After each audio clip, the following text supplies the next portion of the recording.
The German Shepherd who broke into a basement and found a name no one should have known. There was no sign of forced entry, no screaming neighbors, no missing person report. But something was wrong. Nathan could feel it in the way Loki stiffened near the basement vent. Not fear, not aggression. Something older than both. The case file had been thin, noise complaints, strange behavior, a child's toy found in a field. Not enough for a warrant. Not enough to stop a man like Walter Crane's soft voice, respected in town, kind eyes hiding something else. But then came the whisper.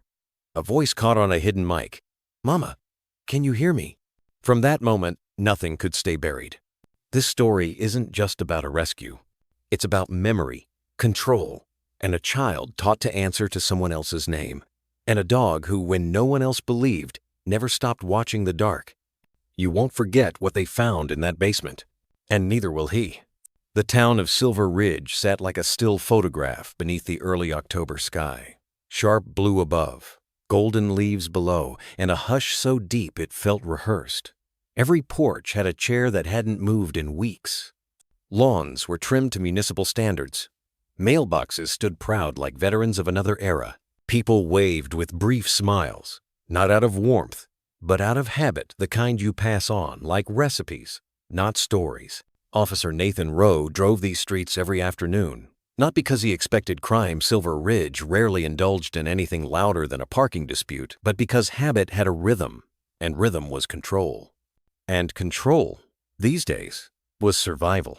He pulled his cruiser slowly along Maple Street, the wheels crunching dry leaves like brittle secrets. At his side, resting with his chin on the armrest, was Loki, a 4-year-old German shepherd with intelligent amber eyes and the posture of a soldier who no longer saluted. Loki wasn't like most canines second. He didn't bark at strangers or lunge towards squirrels. He didn't whimper in excitement when the leash came out. What he did was watch, always watching, with a stillness so complete it unsettled even seasoned officers. But Nathan wasn't unsettled, not by Loki. 6 months earlier, they'd found each other through grief, not assignment.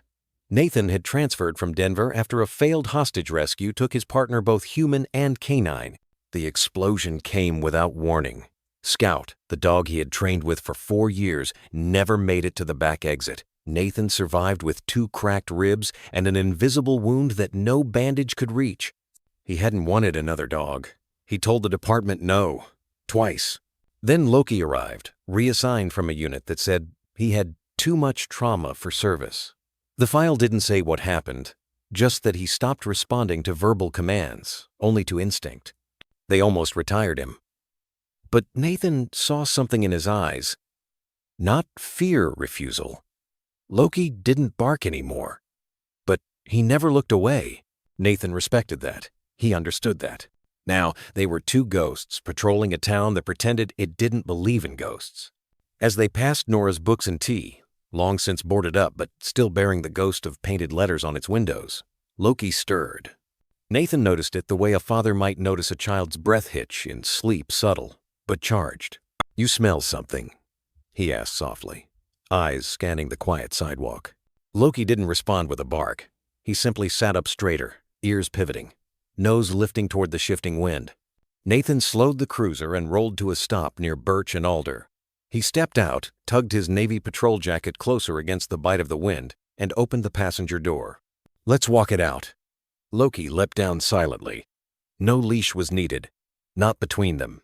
As they walked, Nathan glanced at the storefronts. Nothing out of place: pumpkins by the windows, plastic ghosts hanging from gutters, a paper sign on the coffee shop door reading "Closed due to staffing." He had passed this street every week, but today something gnawed just beneath the ordinary. It was the way the leaves swirled without settling, as if even the wind couldn't decide where to land. It was the way Loki kept pausing, as if listening to something far beneath the sounds of birds or wind chimes. They reached the old bus stop bench on the corner of 9th, the paint faded and one slat missing from the backrest. Nathan stood still, hands resting lightly near his belt, not out of threat, just habit. Loki moved a few steps ahead, nose skimming the air. Then he stopped, not dramatically, just stopped, tail still, muscles tensed.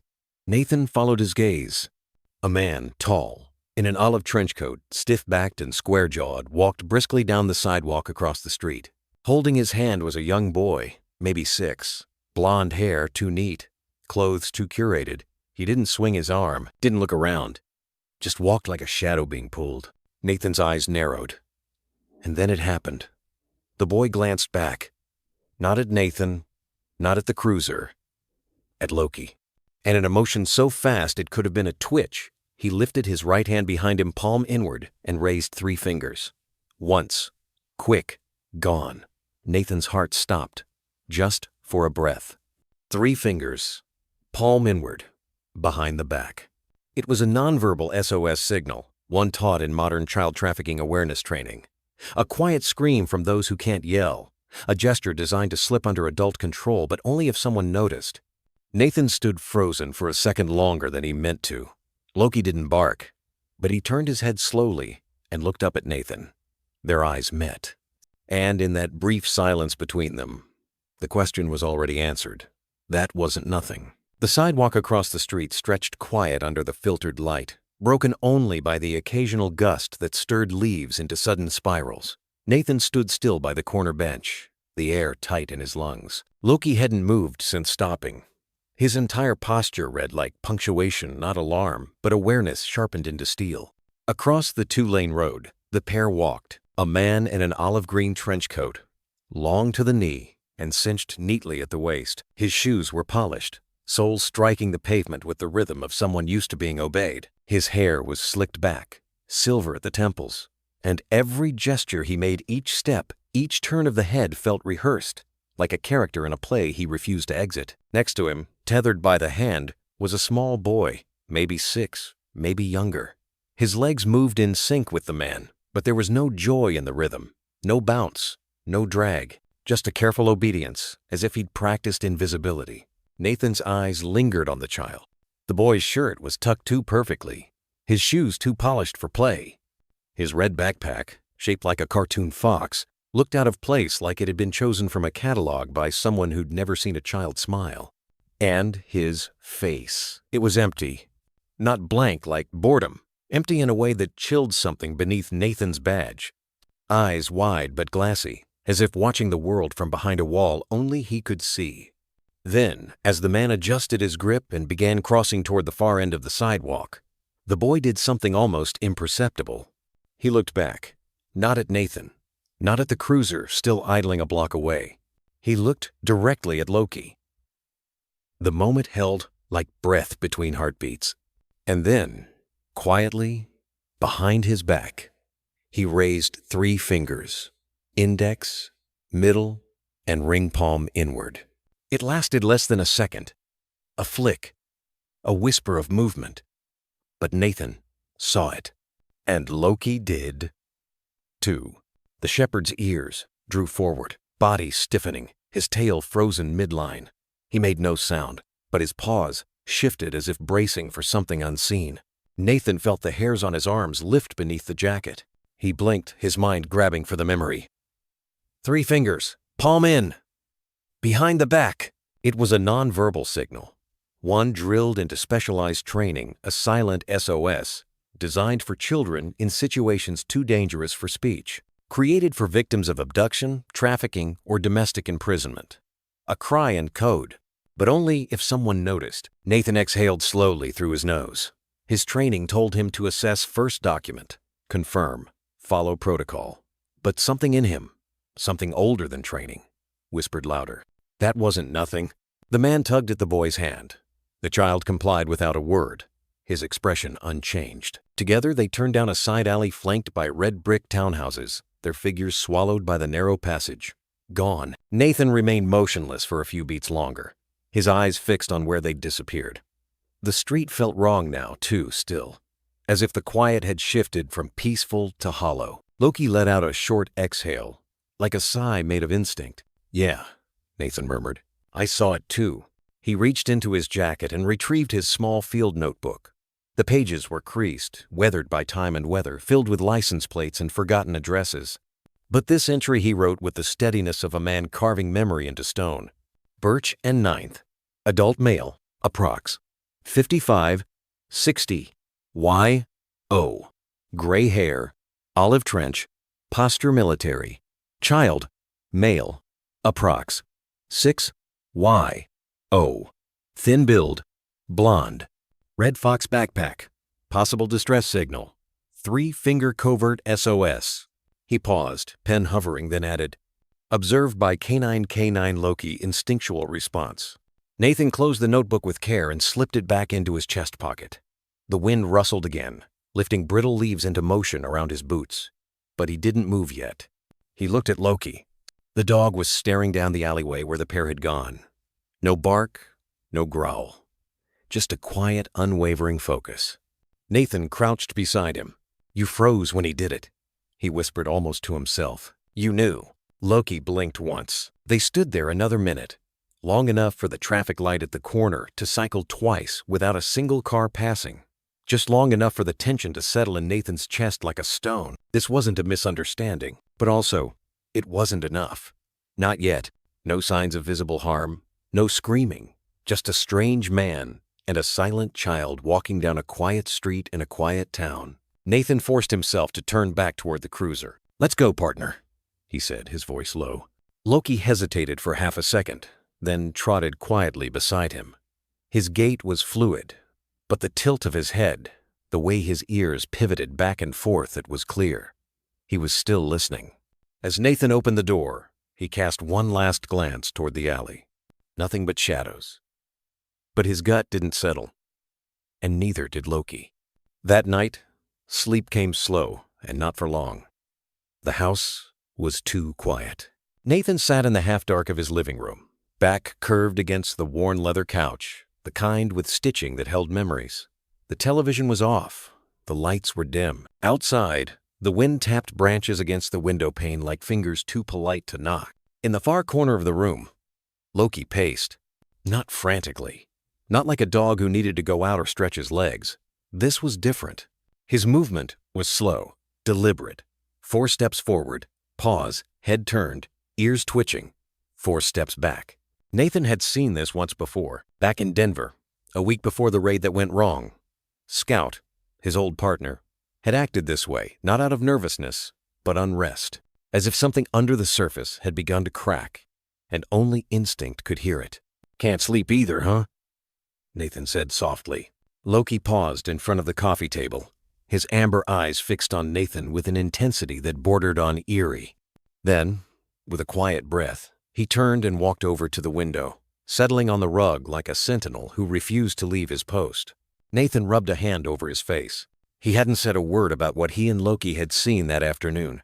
No official report filed, no call to child services, no knock on the door of the brick townhouse off 9th, because there hadn't been enough. No bruises, no panic.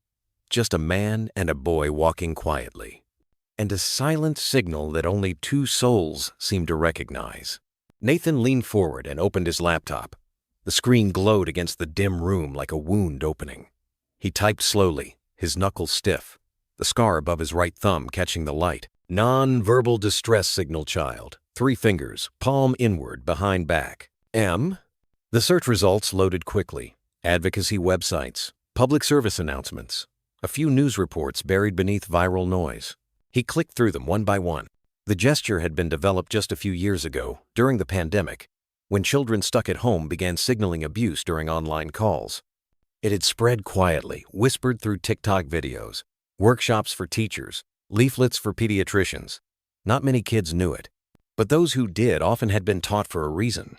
Nathan leaned back, the tension settling between his shoulder blades like concrete. He pulled up the National Missing Children database. His fingers hovered for a moment, then typed, male. Age range, 5'7". Blonde. Missing. Within last 6 months. Dozens of faces filled the screen. He scanned them mechanically at first. Trained eyes, parsing images like evidence, shape of jaw, angle of ears, expression lines. Then slower, more careful. Not just the face, the emptiness in the eyes. He was searching for that quiet scream. One photo stopped him.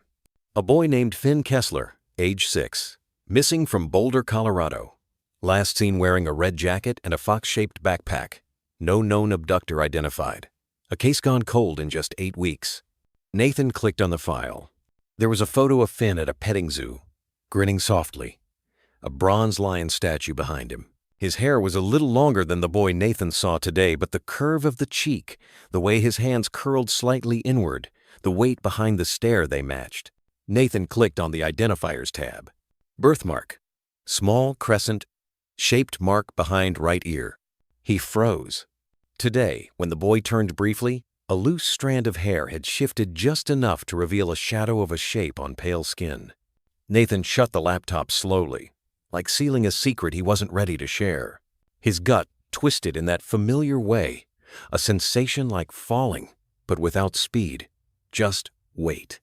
Across the room, Loki shifted again.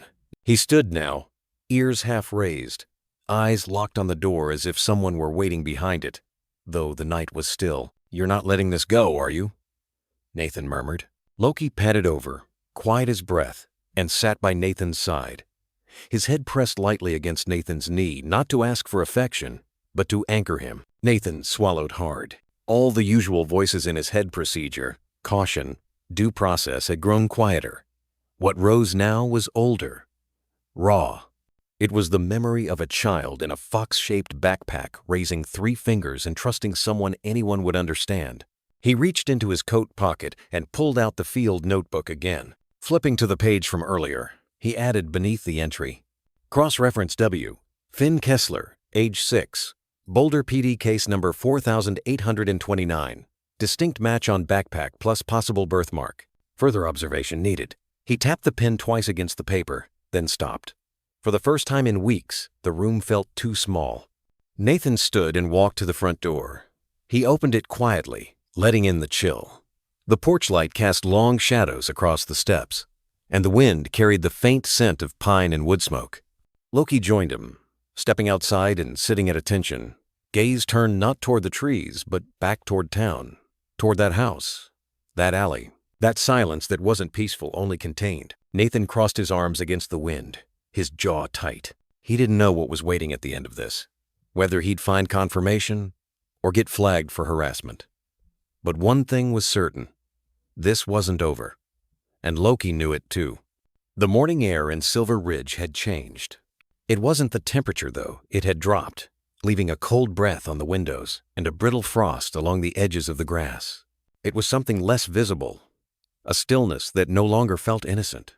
Officer Nathan Rowe parked the unmarked cruiser a half-block away from the red brick duplex at 112 Candlepine Drive. From this angle, he had an unobstructed view of the front yard, clean, symmetrical, trimmed to near perfection. But that was what troubled him most. Everything about the house was too arranged. 2 shrubs flanked the walkway like sentries. The blinds in every window were drawn and perfectly aligned.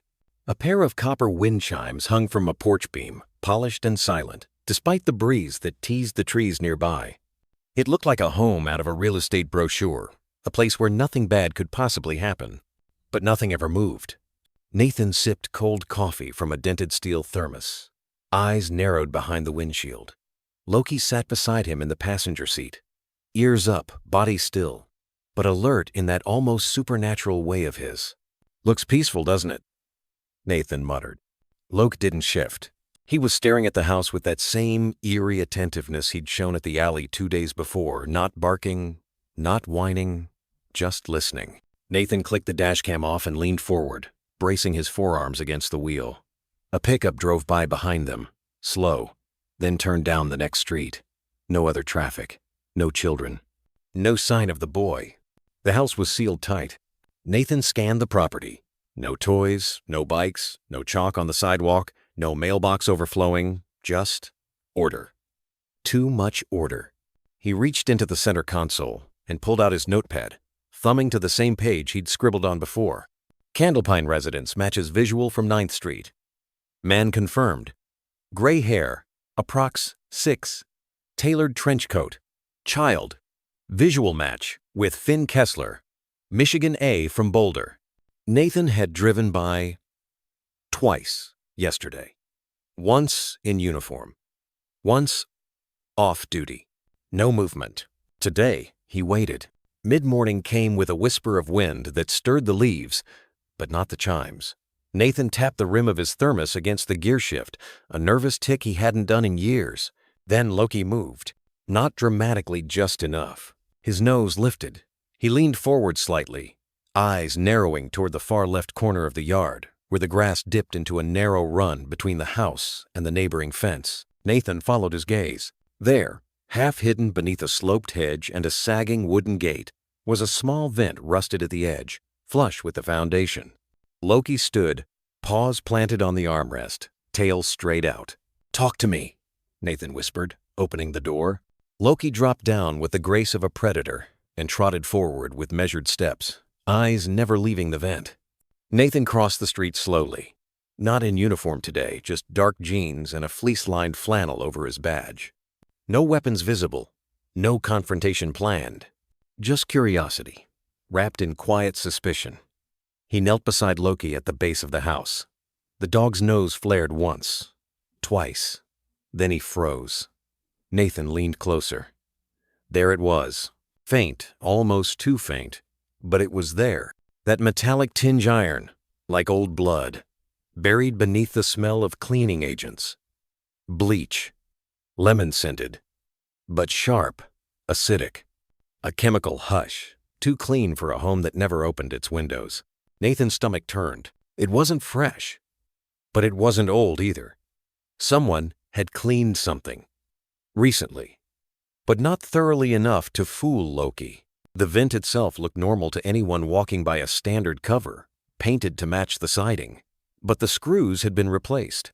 The metal mesh was thicker than regulation, and unlike the others on the property, this one was double-screened, bolted in place. Nathan stood slowly. He glanced around, still no movement inside. Curtains tight. Not even the flicker of a television glow behind the blinds.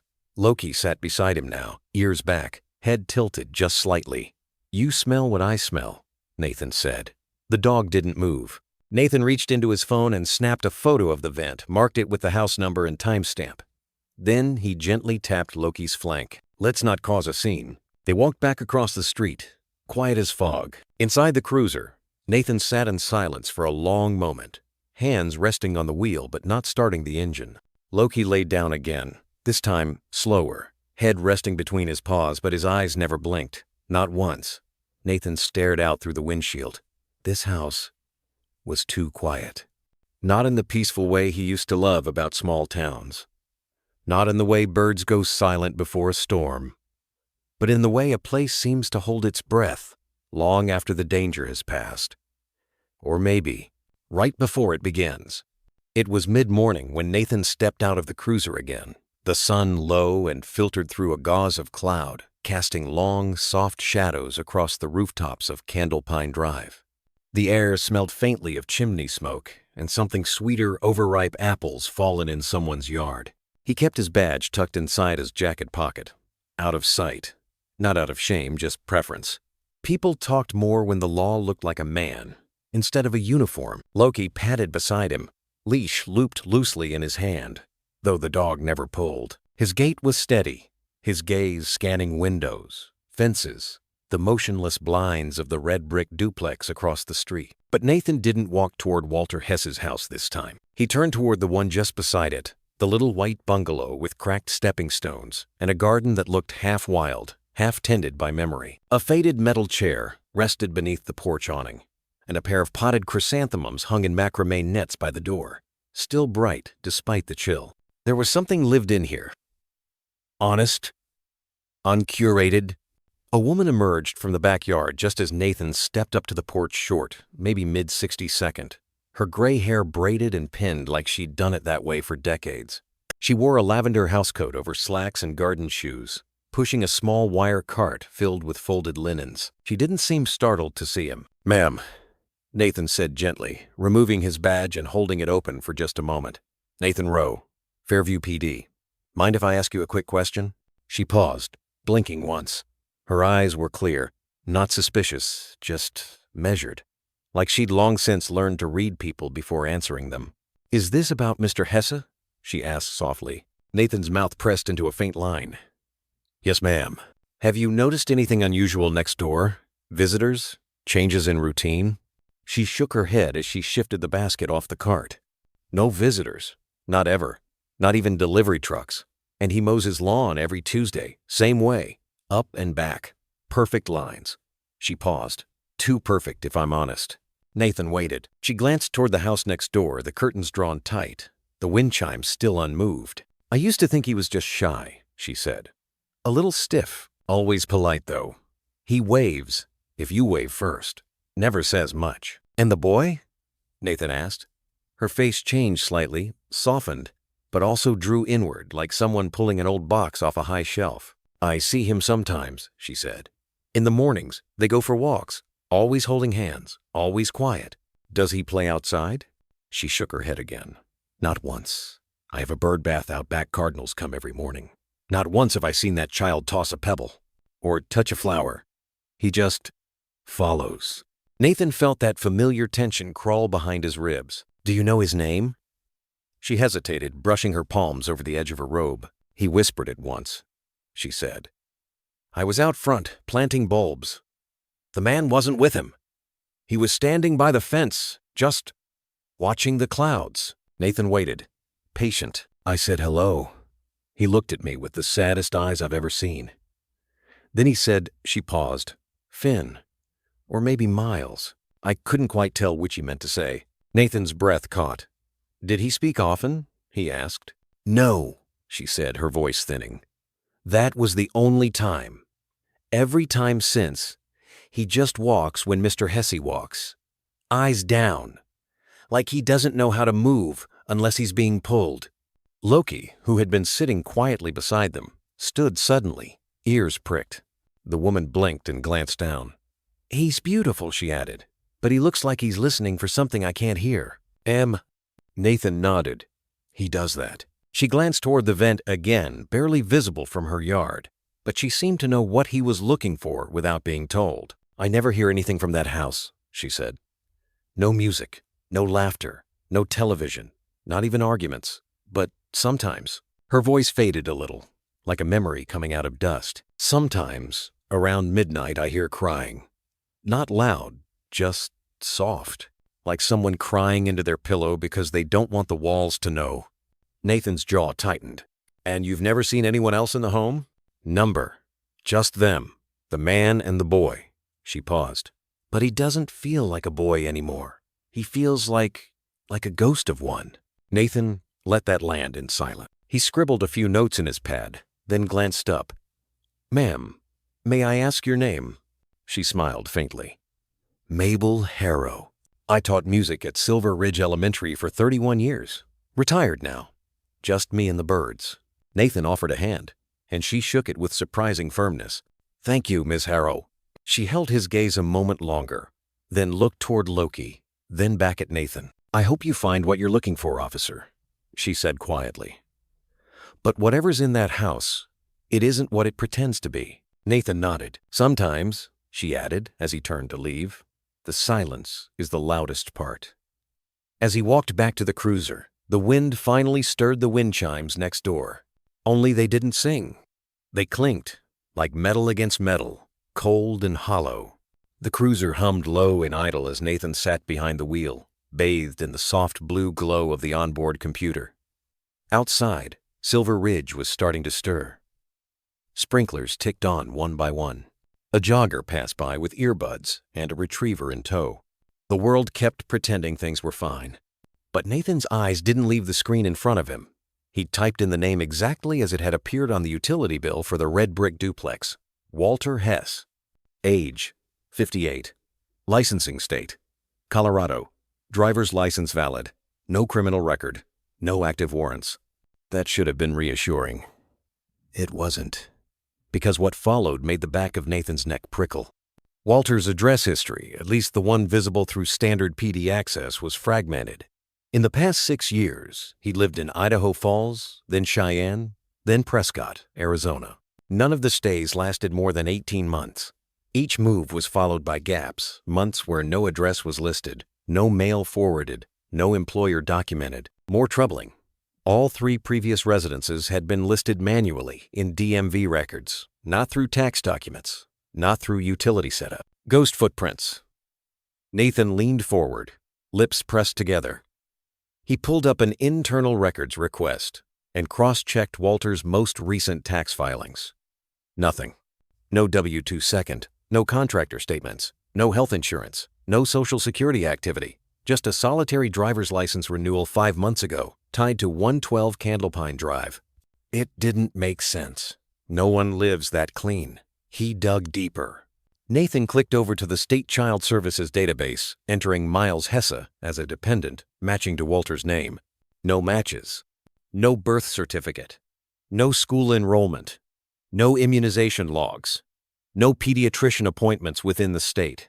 He refined the search, removing last names, searching by age range, narrowing to a 5-mile radius of Silver Ridge. Still nothing. The boy didn't exist. Not officially. Nathan drummed his fingers lightly against the keyboard, jaw clenched. In the passenger seat, Loki lifted his head. He let out a sound, not a bark, not quite a whine either. A long, tired exhale. The sound a dog makes when something stirs under its skin. But the language to explain it hasn't been invented yet. Nathan turned to him. "You feel it too, huh?" Loki didn't blink, just watched. Nathan tapped a few more keys, requesting a flag on Walter's ID in case it was ever run again through state or federal systems. Then he pulled up the license photo, attached to the renewal file. The face stared back at him sharp, composed, just enough smile to pass. It was the same man he'd seen in the trench coat. Except the eyes in the picture somehow looked even emptier. As if the soul had left long before the photo was taken. Nathan minimized the screen. His reflection stared back at him in the darkened glass, tired eyes, sun-brushed skin. A jaw that hadn't unclenched in 3 days. He leaned back, thought of the boy. The way he'd walked, not like a child, but like someone being choreographed. The way he'd reached toward Loki, not with surprise or fear, but something else. Recognition. And then there was Mabel's voice, still echoing in his mind. He whispered it once. Finn. Or maybe Miles. I couldn't tell which he meant to say. Nathan looked out across the street again. The house stood as still as it had earlier. Curtains tight, lights off, not a movement inside. But Nathan didn't need motion to feel threat. Some houses breathe. Some hold their breath. This one felt like it had been holding something for too long. He reached into his jacket and pulled out the notebook again, flipping to the Candlepine entry. Below the details he'd already written, he added, "No registered child under Miles Hesse. No school records, no medical footprint. Address history inconsistent. Employment undetermined. Suspect is living off record by design." He underlined that last word. By design. Loki shifted again beside him, then stood and placed both front paws on the edge of the door, staring silently at the house. Nathan didn't stop him. He just watched alongside. A house full of silence. A man full of nothing. And a boy who didn't seem to know his own name. Nathan closed the laptop, turned off the engine, and let the silence sit for a moment longer before starting the car again. The questions had begun to outweigh the facts. But sometimes, that's where the truth lives, buried somewhere between instinct and paper. And Loki never barked at ghosts. By Thursday afternoon, Nathan had swapped his badge for a clipboard and a stack of paper flyers that read, "Silver Ridge Neighborhood Watch. Fall Safety Check. In." Small print. No logo. No city seal. Just enough official-looking text to feel legitimate. And vague enough to keep people talking. The department called it community outreach. But Nathan had another name for it. Fishing with silence. He wore plain jeans, a utility vest with no badge, and kept Loki close but untagged. No vest, no markings, just a watchful dog by a man who looked like someone with questions. Candlepine Drive was unusually warm for mid-autumn, and the sun slanted low through the trees, throwing soft, golden halos across every manicured hedge. Nathan started on the far end of the street, moving house by house. His tone was easy, measured, not too curious, not too cold. He didn't ask directly about Walter Hesse or the boy, not at first. He started with, "Hi there, just checking in. We're talking to residents about street lighting, safe sidewalk access, anything you've noticed around the neighborhood. Any concerns come to mind?" He would smile. They would smile back. Then, always gently, he'd add, Have you ever met the folks over at 112? That's when the smiles usually faded. It wasn't suspicion. It was something older, like doubt, that had dried into resignation. The first woman, a stay-at-home mom with a toddler on her hip, tilted her head and squinted. "Mr. Hesse, I don't think anyone really meets him," she said. "He walks every morning, same route, same coat, rain or shine, never speaks, just nods." "Does the boy walk with him?" She adjusted the child on her hip. "Yes, always, never without him. And always so quiet." Nathan nodded. "Have you heard the boy speak?" She hesitated. "No, now that you ask, not once." The next door gave him a retired mechanic who mostly complained about teenagers speeding around the corner. But when Nathan asked about the red brick duplex, the man snorted. "That place is like a photograph, frozen stiff. The kid, he's like a little ghost, just follows that man around like he's on a leash." Nathan noted the phrasing. The third house, a young couple who'd just moved in last spring, said almost the same thing, though with more caution. "He doesn't even look around," the woman said. "Most kids are curious, but this boy, it's like he's trying not to exist." House after house, porch after porch, the pattern repeated. No one had heard the boy laugh. No one had seen him run. No one had been invited in. And the only thing anyone had ever seen the boy do, reliably and without fail, was follow Walter. Only move when Walter moved. Nathan stood beneath the shade of a maple tree after the seventh house, his clipboard tucked under one arm. Loki sat at his feet, ears angled back, catching every shift in tone, every whispered breath. "Not a single variation," Nathan murmured. He leaned against the fence for a moment, letting the wind move through his jacket. The street was too clean. The stories too similar. If a child could disappear in plain sight, this was how, by blending into a routine, no one dared interrupt. Loki stood, his body tensed in a way that Nathan had learned not to ignore. He followed the dog's line of sight. Across the street, the duplex sat exactly as it had 2 hours earlier, unchanged. Blinds down, curtains unmoved. But Loki didn't stare at the house. He stared at the sidewalk. A small shoe print, etched in mud from last night's rain, had appeared by the edge of the lawn. Just one. Nathan crossed the street and knelt beside it. The print was narrow, the heel faint, as if the step had been placed carefully or hesitantly. It pointed not toward the front door, but away from it. Like a step taken, and then abandoned. Nathan stood slowly. Loki pressed his body against his leg, not to alert, not to restrain, just to anchor. "I know," Nathan whispered. "Me too." Emskrant. The little bell above the door gave a metallic jingle as Nathan stepped inside the Silver Ridge Secondhand, a cramped but well-loved thrift shop tucked between a laundromat and a dog grooming parlor. The smell inside was familiar mothballs, old paperbacks, and winter coats that had waited too long in attics. He hadn't come to shop. He came because he'd seen the man again. Just 5 minutes earlier, while driving past Main Street, Nathan had spotted the familiar figure, tall, upright, wrapped in that olive trench coat like armor, stepping out of the shop with the boy in tow. They were heading back inside, as if looking for something forgotten. So Nathan circled the block, parked, and walked in a minute later, as if by coincidence. The store owner, a woman in her 50s with a name tag that read Debbie and a coffee stain on her sleeve, glanced up and gave a tight smile. "Back again?" Nathan returned the smile, casual. "Looking for a pair of gloves. Thought I'd try my luck." He moved past a rack of mismatched scarves, pretending to browse. That's when he saw them. In the far aisle near the coats, Walter Hesse, standing stiff as ever, flipping through sizes without seeming to care what they were. Beside him, half-shadowed by a shelf of used board games, was the boy. Same child. Blonde. Small frame. His red fox-shaped backpack hung over both shoulders, ears slightly bent at the tips. He wasn't looking at anything, just standing, silent. Watching his own shoes, Nathan took a slow breath. He let Loki take the lead. The dog moved like mist, silent but certain, making his way toward the aisle without command. Nathan followed, pretending to scan a display of wool caps. When he turned the corner, he made his voice light conversational. "Cold one out today." Walter looked up with the faintest tilt of his head. He didn't smile, just gave a polite nod. "Yes, quite." Nathan offered a half grin. "You shop here often?" "On occasion." Nathan turned his attention to the boy, lowering himself slightly to the child's eye level, careful not to move too close. "Hey there, buddy. What's your name?" The boy blinked, a beat of hesitation. His lips parted, just slightly, as if the answer were on the tip of something forgotten. But before he could speak, Walter's voice cut in crisp, clipped, and immediate. "Miles."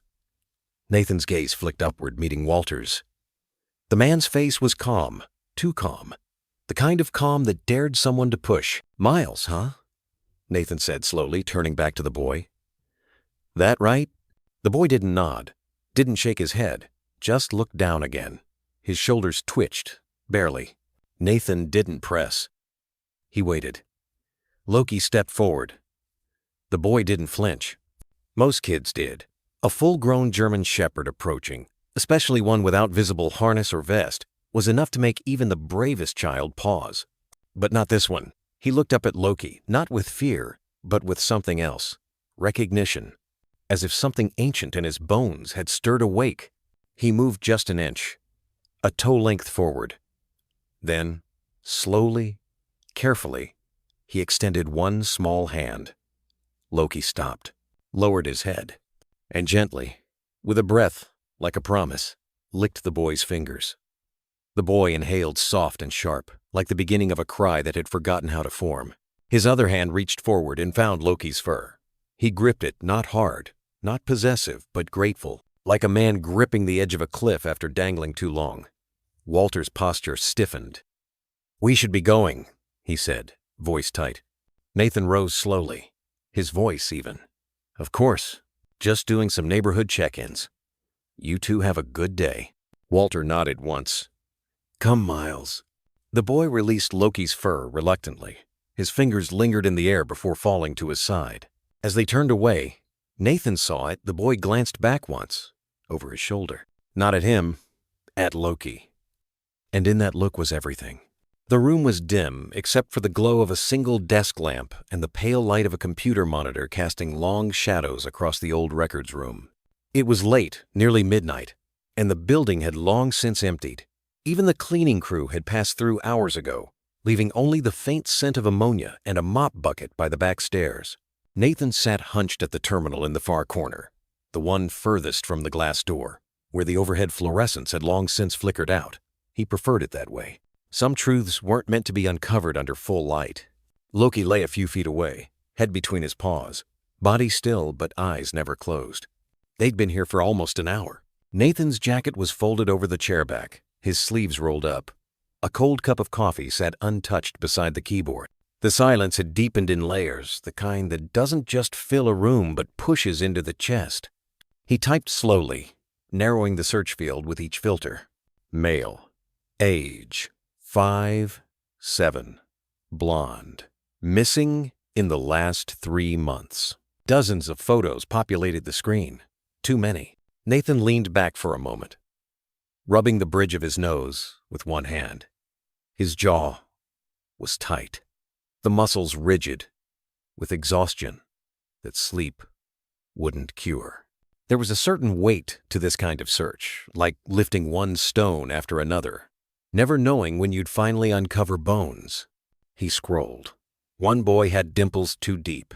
Another wore braces too old. Some had freckles, dark hair, crooked grins. All missing. All ghosts now. Then, halfway down the page, one photo stopped him cold. The image was soft, taken at a zoo, the background washed in sunlight. A little boy stood beside a bronze lion statue, smiling faintly. Not wide, not bright, but shy, uncertain. Too careful for 6. His name, Finn Kessler. Age at time of disappearance, 6. Location, Boulder, Colorado. Date missing, 2 months ago. Nathan clicked the file. There was a familiarity to the photo that made his heart beat harder, slower. Same fair hair. Same slight tilt of the head. Same eyes wide, pale, and far older than they should have been. He read the case summary.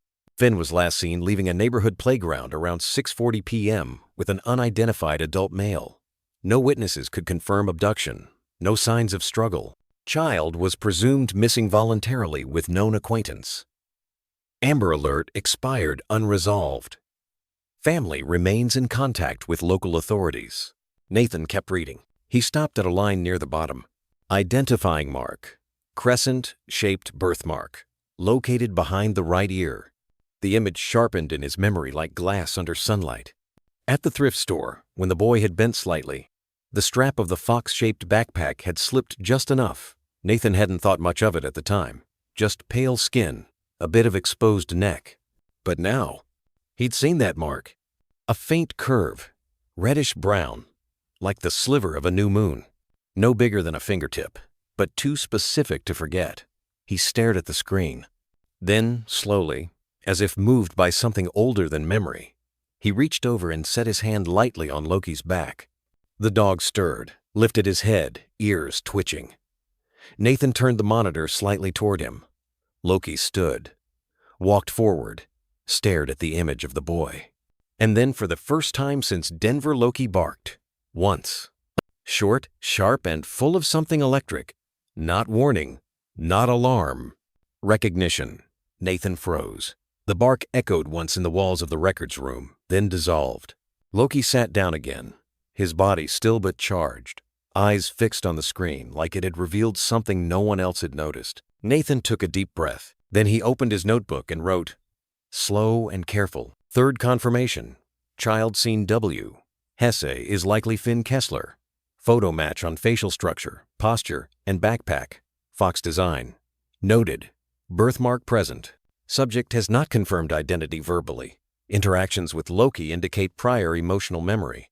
He closed the file, stared at the boy's face one more time, at the way the corners of his mouth didn't quite lift, the way his eyes seemed to search beyond the camera, not for attention, for rescue.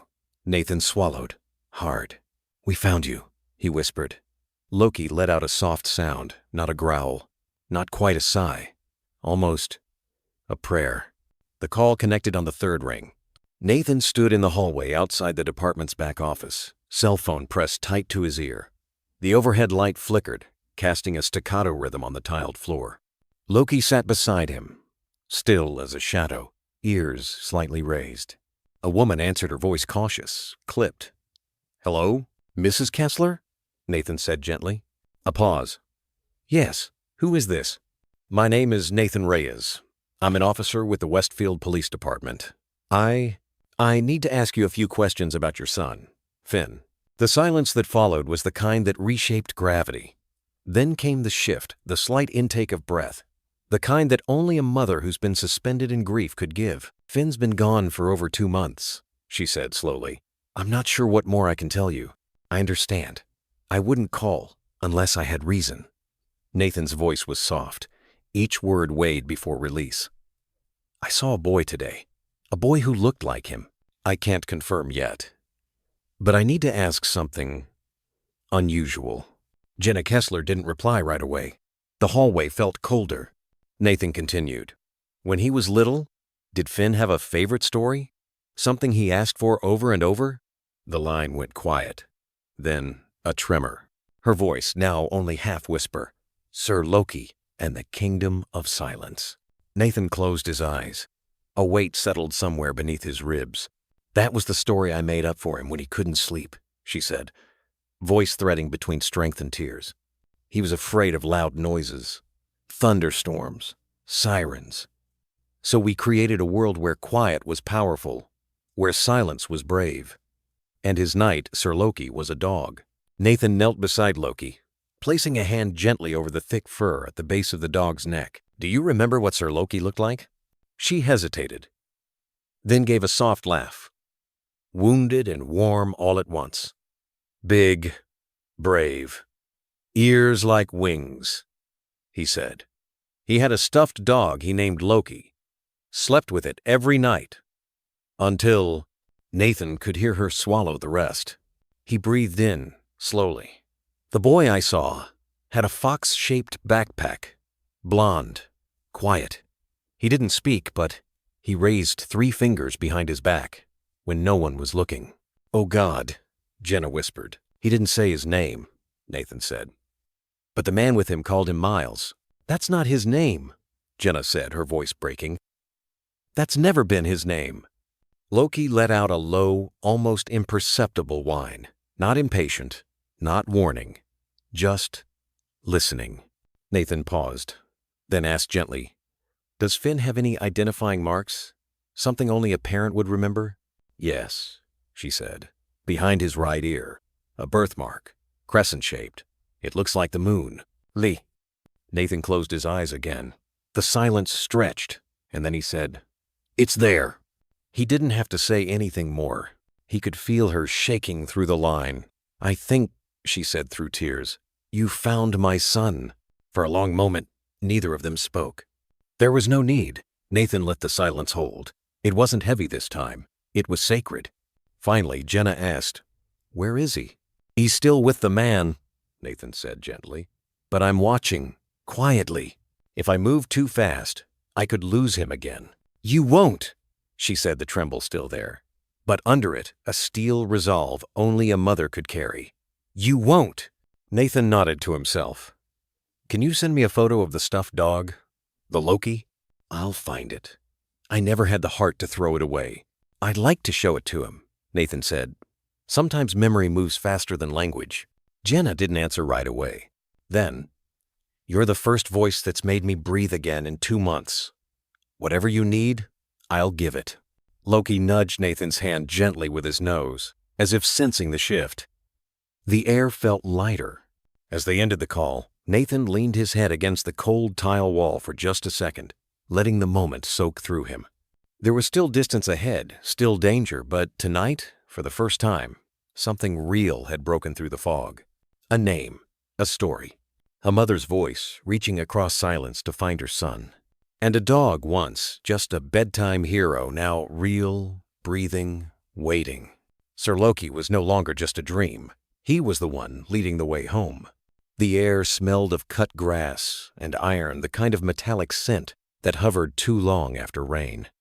Nathan crouched low behind the hedge that bordered 214 Sycamore Lane, fingers working steadily despite the sweat beading under his gloves. The surveillance microphone was no bigger than a bottle cap, black and matte, with a fiber-thin cord that fed into the receiver module now velcroed beneath his jacket. Beside him, Loki sat motionless, eyes locked on the back of the house.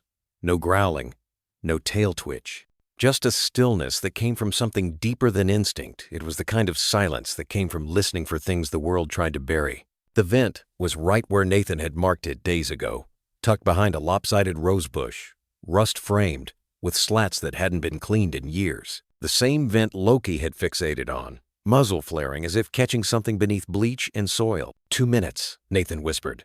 Loki didn't move, but his ear twitched once acknowledgement. Nathan used a flathead to loosen the lower slat just enough to slip the mic inside, gently securing it with adhesive paste designed for drone work. The device clicked once, paired instantly with the tablet resting in his lap. The screen pulsed to life. Bars danced in green and yellow, a heartbeat in pixels. And then came the sound. Static at first, uneven and full of ghosts. Nathan turned up the gain slightly, tuning past the hum of the basement's ventilation. At first, it was the ordinary thrum of a household at rest, faint creaks in the foundation, the intermittent hiss of air through dusty ducts. Then a sound too deliberate to be random. Footsteps. Soft. Bare. The distinct cadence of a child's footfall on concrete. Not running, not playing, just walking. Like someone pacing for no reason they understood. Nathan tapped a button. The recording began. Loki's ears perked. Then, clearer this time, another voice. Adult. Male. Cold as linoleum. Under bare feet. "You are not Finn." Nathan's hand tightened around the tablet. "You are Miles. Say it." Silence. Then again, sharper. "Say it." A child's voice, dry, barely audible, replied, "I'm Miles." The voice didn't belong to that name. Nathan could hear it, even in the whisper. It was a child saying what he was told, not what he believed. Then came the sound that made Nathan's stomach turn. A muffled thud, like a hand hitting a table. Or worse. "Louder," the man said. "If anyone asks, you've always been with me. You've always been Miles." A silence so thick it felt like drowning. Loki gave a low, trembling breath, more vibration than sound. Nathan reached out and laid a hand on his ruff, grounding them both. The man continued. Finn is gone. Understand? He drowned. That's what they'll say. That's what you say. If you ever want to see the light again. The child didn't respond this time. Just a long, airless pause. Then the scrape of a chair leg, the shifting of fabric, and a quiet sob one a boy tries to keep hidden, the kind that comes from somewhere too deep for words. Nathan slowly closed the tablet, sealing the audio inside. He didn't need to hear more. Not tonight. The weight of it sat between them like fog. He and Loki backed away from the vent, as if retreating from a sacred, poisoned space. Back to the cover of the hedge. Back to the night. Only when they reached the patrol car parked 2 blocks away did Nathan let the breath out of his chest. Loki jumped into the back without command and sat facing forward, not panting, not fidgeting, just watching the road ahead. Nathan sat behind the wheel, fingers resting on the ignition, but didn't turn the key. Instead, he looked at Loki in the rearview mirror. You heard it too, he said softly. Loki blinked once. Nathan reached for the radio mic, then stopped. This wasn't the kind of thing he could report through protocol. Not yet. Not without risking alerting the man in the house to their surveillance. Instead, he leaned back and whispered, as if speaking to both the night and the boy still locked behind silence. You are not Miles, he said. You are Finn, and we're coming for you. The wind outside had turned. It no longer carried the dry scent of juniper and dust that usually coated the quiet streets of Meadow Ridge after sundown now. It smelled like copper and paper, like something waiting to be broken. Inside the patrol vehicle, parked under the cover of an old sycamore 2 blocks from 214 Sycamore Lane, Nathan sat unmoving.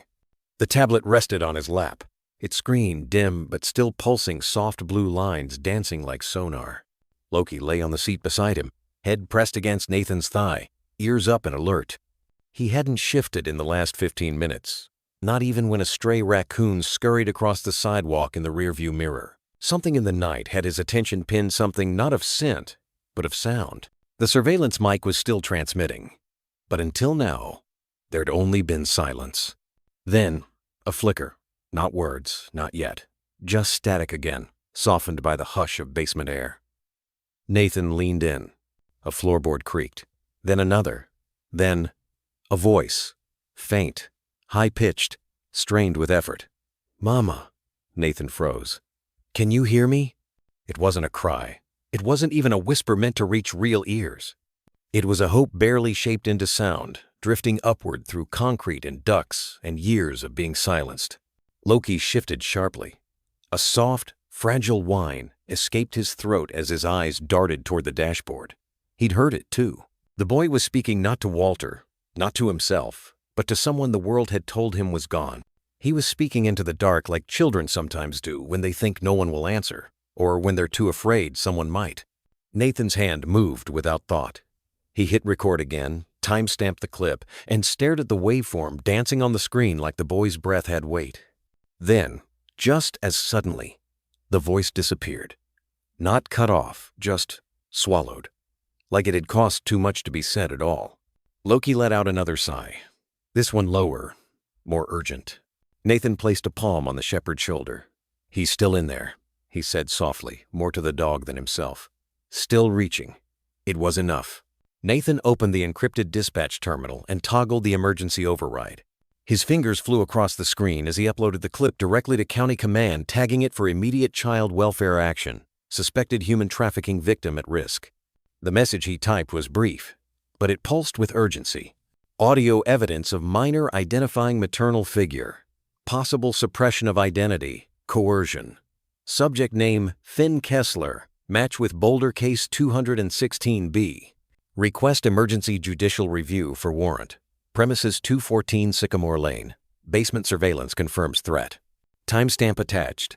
Audio file embedded. Officer Nathan Calloway. Badge 712. This child is alive. He is asking for his mother.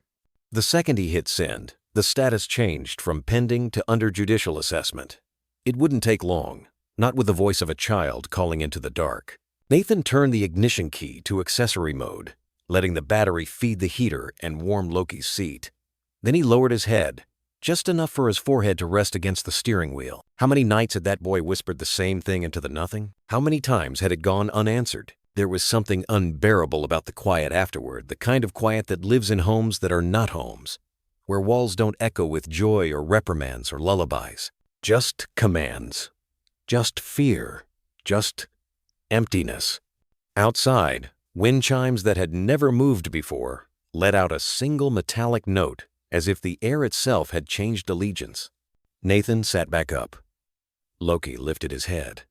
Somewhere deep in that house, a boy had remembered love. And that was enough to burn down walls. The radio crackled 5 minutes later. Dispatch to Unit 4. You are clear for emergency warrant execution. Signed, Judge Miriam Lowe. Timestamps 2:14 a.m. Proceed with caution. Backup en route ETA 7 minutes. Nathan exhaled. Not relief. Not yet. But momentum. He looked at Loki. The shepherd was already standing, tail rigid, eyes locked on the road ahead. Nathan nodded once. No more whispering, he said. Tonight, someone answers back. He clicked the mic. Unit 4, copy. We move in 2. The voice came just before dawn. Low. Raspy. Too close to the mic, as if the speaker had leaned in not to be heard, but to confess. Nathan had barely slept. He sat slumped in the front seat of his cruiser, eyes half-lidded, fingers twitching over the screen of the surveillance tablet, when the soft static broke. And then, Elijah didn't cry. Elijah obeyed. The voice was unmistakable. Walter Hesse. Nathan straightened, suddenly awake in a way that caffeine couldn't simulate. He scrubbed back 5 seconds and hit play again. Elijah obeyed. Loki shifted in the back seat, letting out a sharp huff that sounded less like restlessness and more like recognition. The name hung in the air, dense and wrong, as if it didn't belong to this time, or this boy. Nathan stared at the screen, then whispered, Elijah? He dug into the records again. Walter Hesse, mid-52nd, licensed electrician, self-employed, clean record, not even a traffic ticket. But that was only the surface.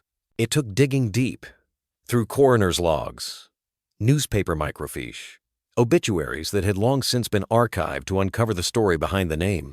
Naomi Hesse, age 36, deceased. Elijah Hesse, age 5, deceased.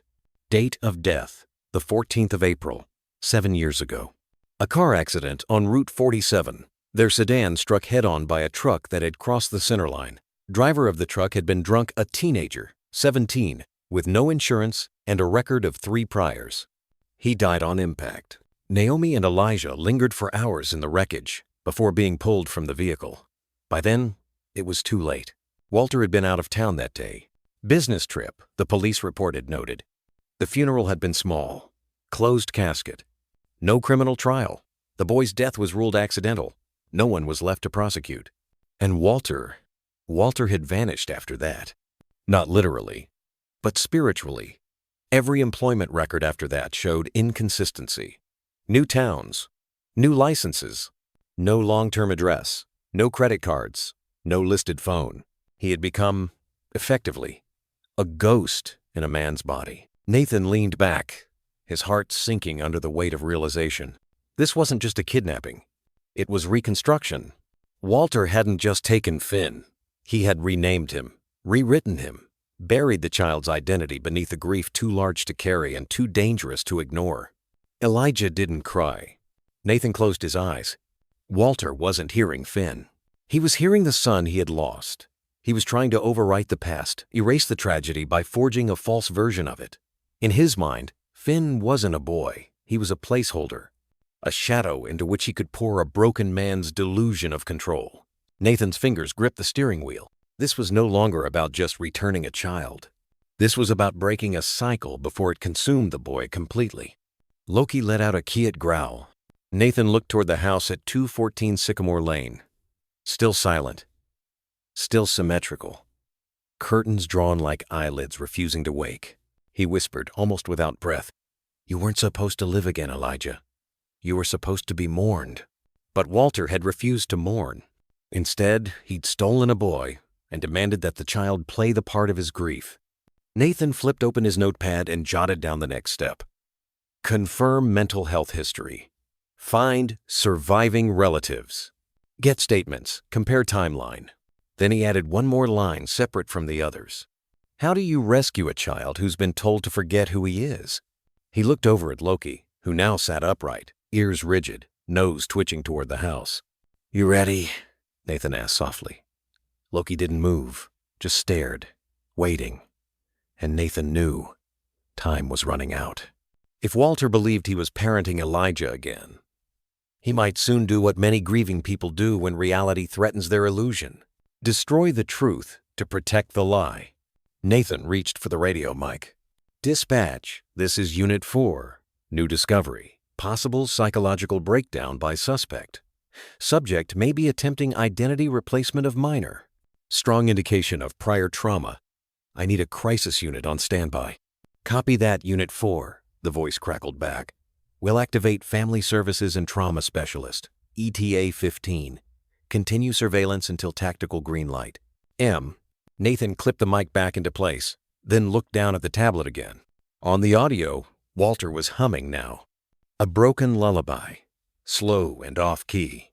And just beneath that so faint, it barely registered the soft, rhythmic tapping of a small heel against concrete. It wasn't fear, it was resignation. Nathan whispered, Hold on, kid. You're not someone's ghost. Loki placed his paw on the dashboard. The wind moved strangely behind the Hesse property that afternoon, not strong, but deliberate. It rustled through the dying birch leaves, whispering across the backyard like it was searching for something, or someone. Nathan stood still at the edge of the property line, hidden behind a row of overgrown hedges. Loki trotted quietly ahead, tail low, nose sweeping along the brittle grass. He wasn't tracking for noise or footsteps now. He was following something deeper, something woven into the ground. They'd circled the house twice before Loki paused, ears forward.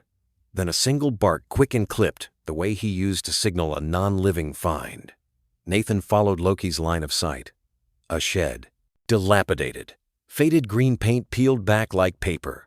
One side slumped where time had eaten through the base. No lock on the door, just a rusted latch hanging loosely, as if forgotten. Loki stood in front of it, unmoving. Nathan approached slowly. The door moaned open on swollen hinges, and a musty wave of old plywood and rotting cloth rolled out. Inside, it was dark and still. Dust floated in narrow shafts of light slicing down through the fractured roof. The air was cold. Not from temperature, but from something deeper. Loki, Nathan whispered. The dog stepped inside, nose to the ground, and veered left. Nathan clicked on a small flashlight. The beam caught an upturned paint can, a broken rake, a child's metal lunchbox rusted through at the hinges. Spider webs hung in corners, glistening like old scars. Loki nosed aside a folded tarp, and there it was, a crate, not buried, just carefully covered. Nathan crouched beside it. It was a simple wooden box with brass corners, not new, not ancient, ordinary. But its presence felt staged. He opened it.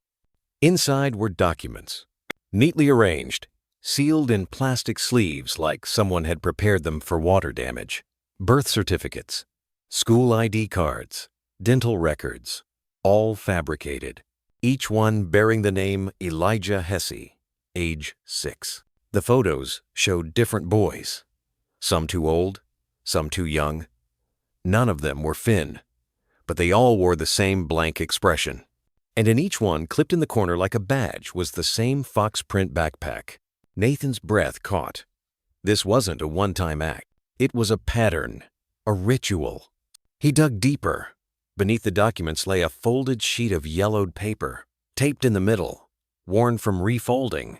The handwriting was jagged, etched in ink like it had been pressed through gritted teeth. He read it aloud, softly. Rules. For Elijah's good, no talking unless asked. Never cry. You are not Finn. Elijah lives here now.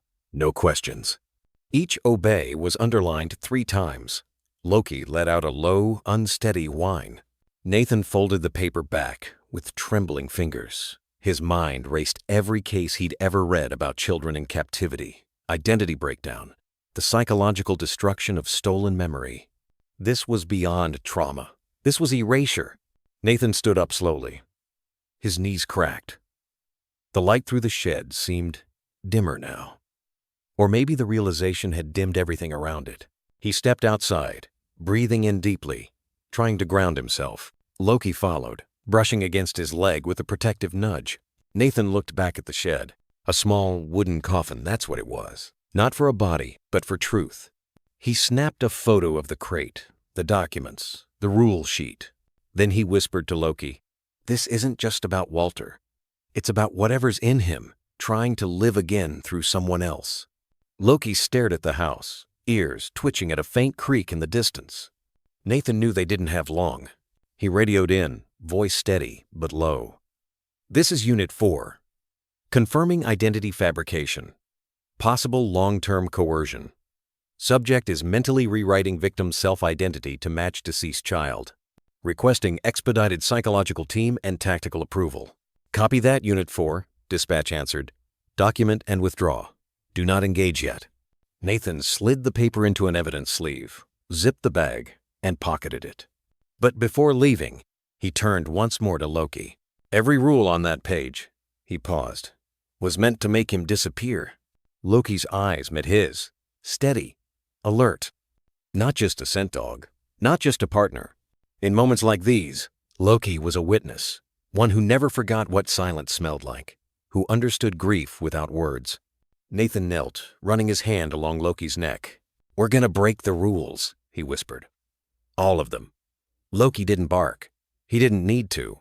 The bell above the vet clinic door gave a tired jingle as Nathan stepped inside. The walls smelled faintly of antiseptic and oatmeal shampoo, the kind used for dogs with sensitive skin. A sleepy golden retriever lay curled in the corner of the waiting room, thumping its tail once when Nathan passed. Dr. Elaine Kerr glanced up from behind the front desk. In her 60s, with wiry silver hair tied back in a braid and eyes that had seen too much, she blinked slowly before recognition set in. "Officer Graves," she said with a nod. "Or is this a personal visit?" "Bit of both," Nathan replied, tipping his head. Loki sat silently by his side, scanning the room like he always did, not for threats, but for tremors, tension, grief. "I was wondering," Nathan continued, his voice soft, "if you've seen a man named Walter Hess, older, quiet, lives on Knollwood Drive." Elaine's gaze sharpened, and her fingers, which had been fiddling with a pen, stilled mid-spin. "Came in 2 weeks ago," she said finally. "Didn't bring a pet. Asked me something strange." Nathan waited. Elaine leaned in slightly, lowering her voice. "He wanted diazepam." Nathan blinked. "For himself?" Number said it was for a child. Anxious temperament, he called it. Said the boy was jumpy at night, sensitive to noise. He wanted to take the edge off, as he put it. Nathan's stomach tightened. "And you didn't fill it?" Elaine shook her head. "I'm not a pediatrician." Told him that straight. He got quiet. Not angry, just quiet. Smiled a little and said, "You never know until you ask." Gave me this odd, flat look. The kind people give when they've already decided what they'll do next with or without your help. Nathan felt something in his chest lock into place. Not a new thought, but a confirmation. A sick echo of what he'd already begun to suspect. Walter Hesse hadn't rescued that child. He was rebuilding someone. "You ever seen the boy with him?" Nathan asked. Elaine frowned. "Once. A few days before that. Saturday in the truck the whole time. Didn't move. Didn't even look up." Nathan nodded. "He has a fox print backpack." Elaine's expression softened. "Yes, now that you mention it." Just clutched it like it was the only thing he owned. Nathan was quiet for a long moment. Loki leaned gently into his leg. Then, in a voice that felt more personal than professional, Nathan asked, "Do you remember what Walter said before he left?" Elaine thought, then nodded slowly. He said, "It's hard when they remember. Easier when they don't." She looked at Nathan now, her voice steadier. "I didn't know what he meant, but it sat wrong. You know that feeling? Like something just crawled under your skin and refused to leave?" Nathan did. He felt it now, the slow, crawling horror that wrapped itself in politeness, in quiet smiles, in tidy homes where curtains stayed closed. He pulled out a photo, one of the boy, taken from a still at the thrift store. He placed it on the counter. Does that look like someone you've seen before? Elaine's face changed the moment she looked. Yes, she whispered. That's him. Nathan leaned forward, voice low. His name's not Miles. His name is Finn Kessler. He went missing in Boulder 2 months ago. Elaine's eyes welled. Dear God. Nathan tucked the photo away, leaving behind only silence. Then she said something unexpected. You should talk to Pastor Redden. Nathan raised an eyebrow.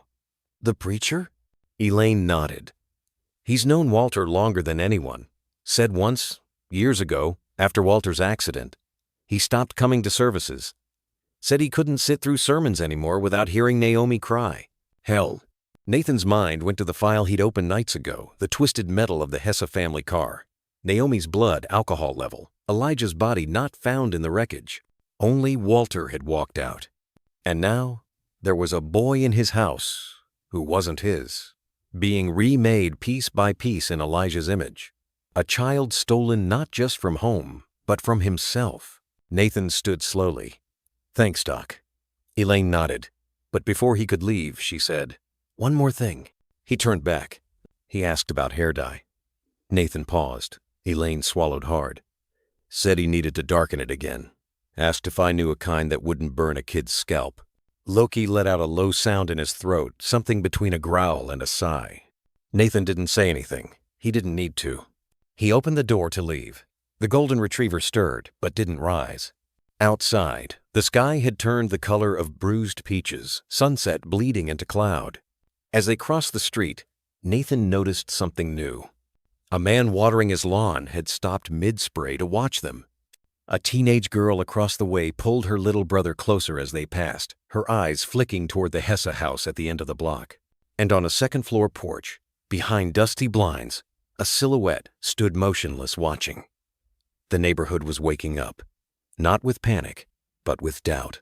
With a slow burn of suspicion that spreads when good people finally start to listen to the sound beneath the silence. Nathan felt the weight of it settling around him. This wasn't just his case anymore. It was becoming theirs. The motel room was dim, bathed in the amber light of a street lamp filtering through faded blinds. The hum of a cheap wall heater stuttered in the corner, trying and failing to warm the edges of the chill that settled after sundown. The hour had grown late, but Nathan hadn't yet surrendered to sleep, not really. He sat on the edge of the bed, half-dressed, sock on one foot, the other lost somewhere beneath the sheets. His head nodded now and then, a slow lean forward before he caught himself. A purgatory between exhaustion and vigilance. On the rickety nightstand, the baby monitor screen glowed a pale blue. Silent. Still, it was hooked to a makeshift system surveillance bugs routed through a cracked tablet and boosted by a Bluetooth amp. The signal was grainy, but it worked. Nathan had positioned the mic inside the air vent behind the shrubs near Walter's basement, disguised in a discarded squirrel trap. Next to the monitor, Loki sat upright, perfectly still, like carved stone. His ears were pricked forward, but it wasn't just alertness, it was something deeper. A tension behind the eyes, a stillness in the muscles, like a violin string pulled too tight. Nathan rubbed his eyes and laid back. Nothing all night, he mumbled. Maybe we're wrong about the timing. Loki didn't move. A moment passed, then 2, and then Loki growled. Low, guttural. Not loud, but filled with something primitive. Nathan's eyes snapped open. What is it? He whispered, sitting up. Loki stepped forward, closer to the monitor, and let out another sound, not a bark, not quite a whine either. It was the sound dogs make when they're trying to speak but haven't the throat for it. A soul pressing against fur and sinew, asking to be heard. Nathan leaned forward, adjusting the volume knob. Static hissed. Then, a creak. Footsteps. Bare feet, soft against what sounded like tile, and then came the voice. Walter's, slower than usual. Like something in him had shifted into ritual. You're not sleeping again. No reply. A chair scraped, the sound of weight settling. You remember the rules. A long pause. Nathan's hand hovered over the record button. Then, the boy's voice a whisper, barely audible. Raw. I didn't mean to dream. Nathan's heart clenched. Walter's voice turned colder. Dreams are for people who don't know who they are. You're not Finn. You're not some storybook child. You're Elijah. My Elijah. The monitor hissed again.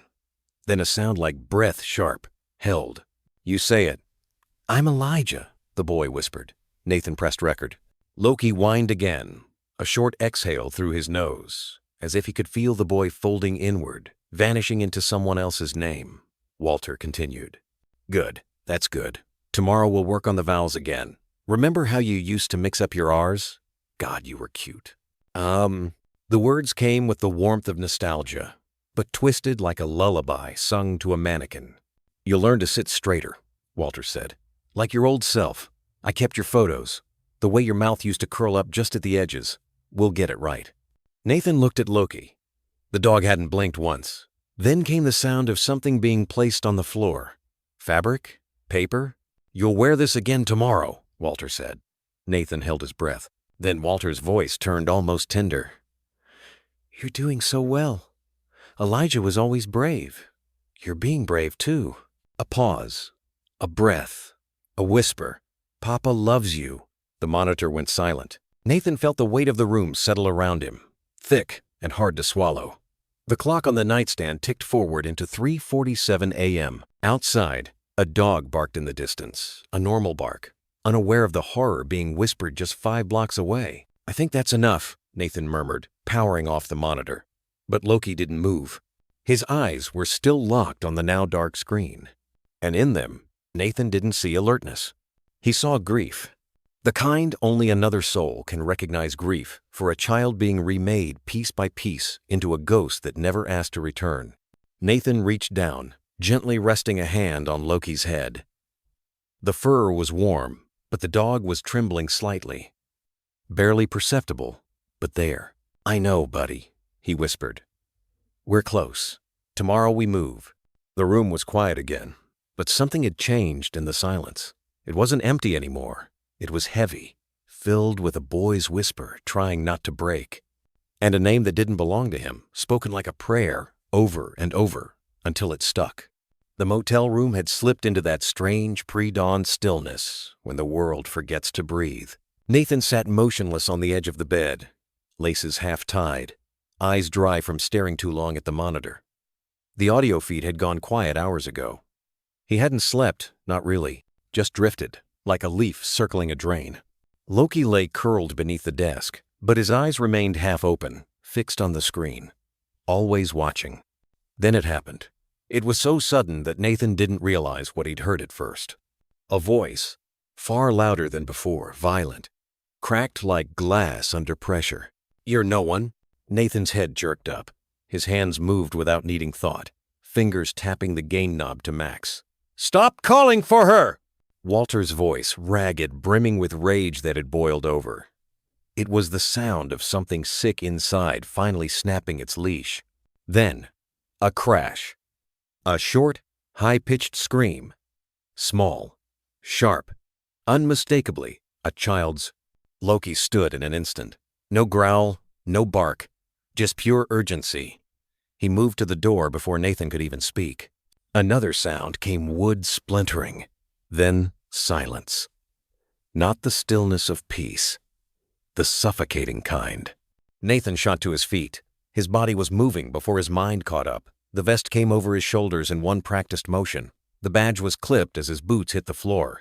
He grabbed the tablet, shoved it into the duffel, his voice low, but fierce. Let's go. Loki was already there, muscles tense, tail low, eyes burning. Nathan didn't call for backup. There wasn't time. Protocol could come later. Paperwork could be written after. If there was a child bleeding out in that house, if the scream meant what Nathan feared it meant, they were already late. They cut through the still dark streets of Briarfield like a whisper against glass. The cruiser's lights were off. No siren, just speed. Nathan's hands gripped the wheel like a lifeline. Loki stood in the back seat, pacing with quiet intensity. Every movement controlled, but electric. Nathan replayed the scream in his head. Again. Again. Trying to measure pain by its pitch, to calculate damage in decibels. A child's scream should never exist inside a man's house like that. He remembered something Mabel had said. barely a whisper as she'd handed over a tray of old oatmeal cookies. He never lets the boy speak unless spoken to. But the other night, I swear I heard crying. Real soft, like someone trying not to be heard. That softness had shattered. Whatever thread had been holding Walter's delusion together, whatever fantasy of a boy reborn into a dead son's name had snapped. And children always pay first when the fantasy dies. They parked without headlights 2 blocks down. Nathan grabbed the crowbar from the trunk, something old and scarred, used more times than he'd like to admit. He didn't wait, didn't knock. They approached from the back alley, through a line of dormant hedges Loki had flagged during their earlier recon. Nathan crouched near the shed first, checked for lights. None.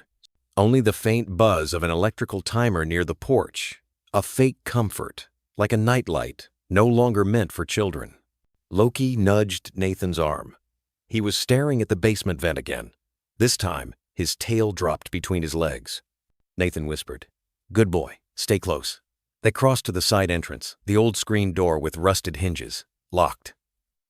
The crowbar slid in with a groan. Then a sound inside, furniture dragged, and a voice. Not screaming now, not loud, but worse somehow. Walter's voice, broken in tone, but still calm in words. "You brought this on yourself, Elijah. I tried to love you. You made me do this." Nathan felt it like a punch to the gut. He whispered, "We're done waiting." And with one final pull, the door gave way. Loki shot through first, trained and silent. Nathan followed into a hallway that smelled of pine sol and something metallic underneath. The scent of rage poorly hidden. The basement door was ajar. What they found at the bottom of the stairs wasn't chaos. It wasn't a wild mess of a tantrum, like Walter's voice had suggested. It was too quiet for that. The basement looked orderly, too orderly. A twin bed with pressed sheets, a shelf of alphabet books untouched, a nightlight shaped like a rocket glowing blue on the floor, and on the far side, the boy, curled in the corner beneath a table, one arm wrapped protectively around his knees, the other shielding his head, silent but trembling. Next to him, a wooden chair lay broken. Nathan's stomach dropped. Loki approached slowly, no sound, no command needed. He stopped just beside the boy, lowered his body, and lay flat nose inches from the boy's hand. The boy didn't move, but his fingers opened. 1, twitch, 2. Loki waited, then gently licked the boy's palm. Nathan knelt beside them, voice soft. "Hey, buddy. It's okay. You don't have to say anything. You're safe now." The boy's lips parted, dry and pale, and a whisper came, not to Nathan, but to the space just above him. "Mama?" Nathan's eyes stung. He reached for his radio with one hand, the other resting lightly on Loki's back. "Dispatch, this is Agent Morrow. We have a child in need of immediate medical and psychological response. Suspect is likely still in premises. Proceeding with caution." He turned back to the boy. "You did good," he said. "You held on." Then, as if on cue, a creak upstairs. Nathan's head snapped up. The fantasy wasn't finished yet, but the truth had broken through the floorboards, and it was coming for Walter Hesse. The night didn't move.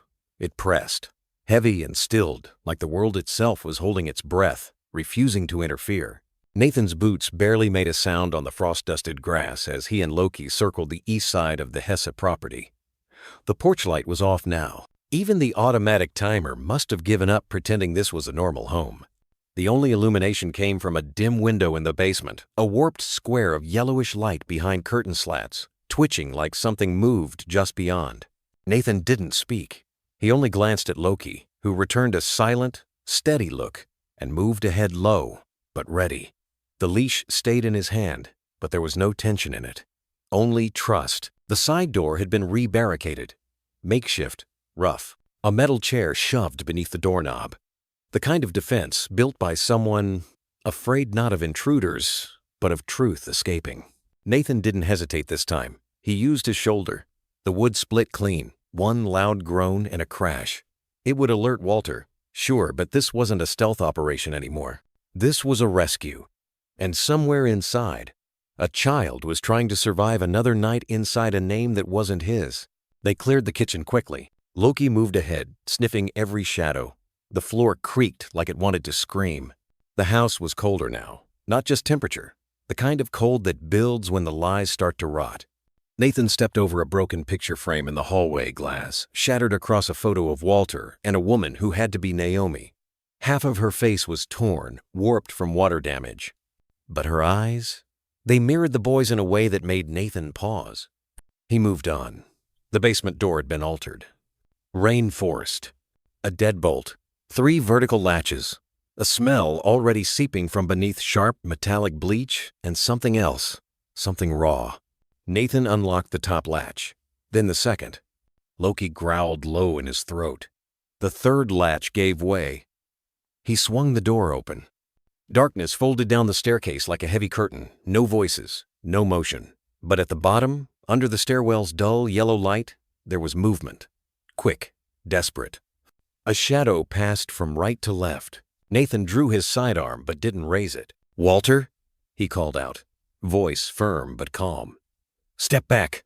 No reply, just the quiet thump of something being dragged. Nathan stepped down slowly, Loki behind him, one step at a time. Wooden stairs groaned under their weight, dust puffing from the corners. And then they saw it. The room was small. Concrete walls painted an institutional beige. Bleach buckets stacked in the corner. One cot, no pillow. A rusted cabinet near the far wall, door ajar with a chain dangling.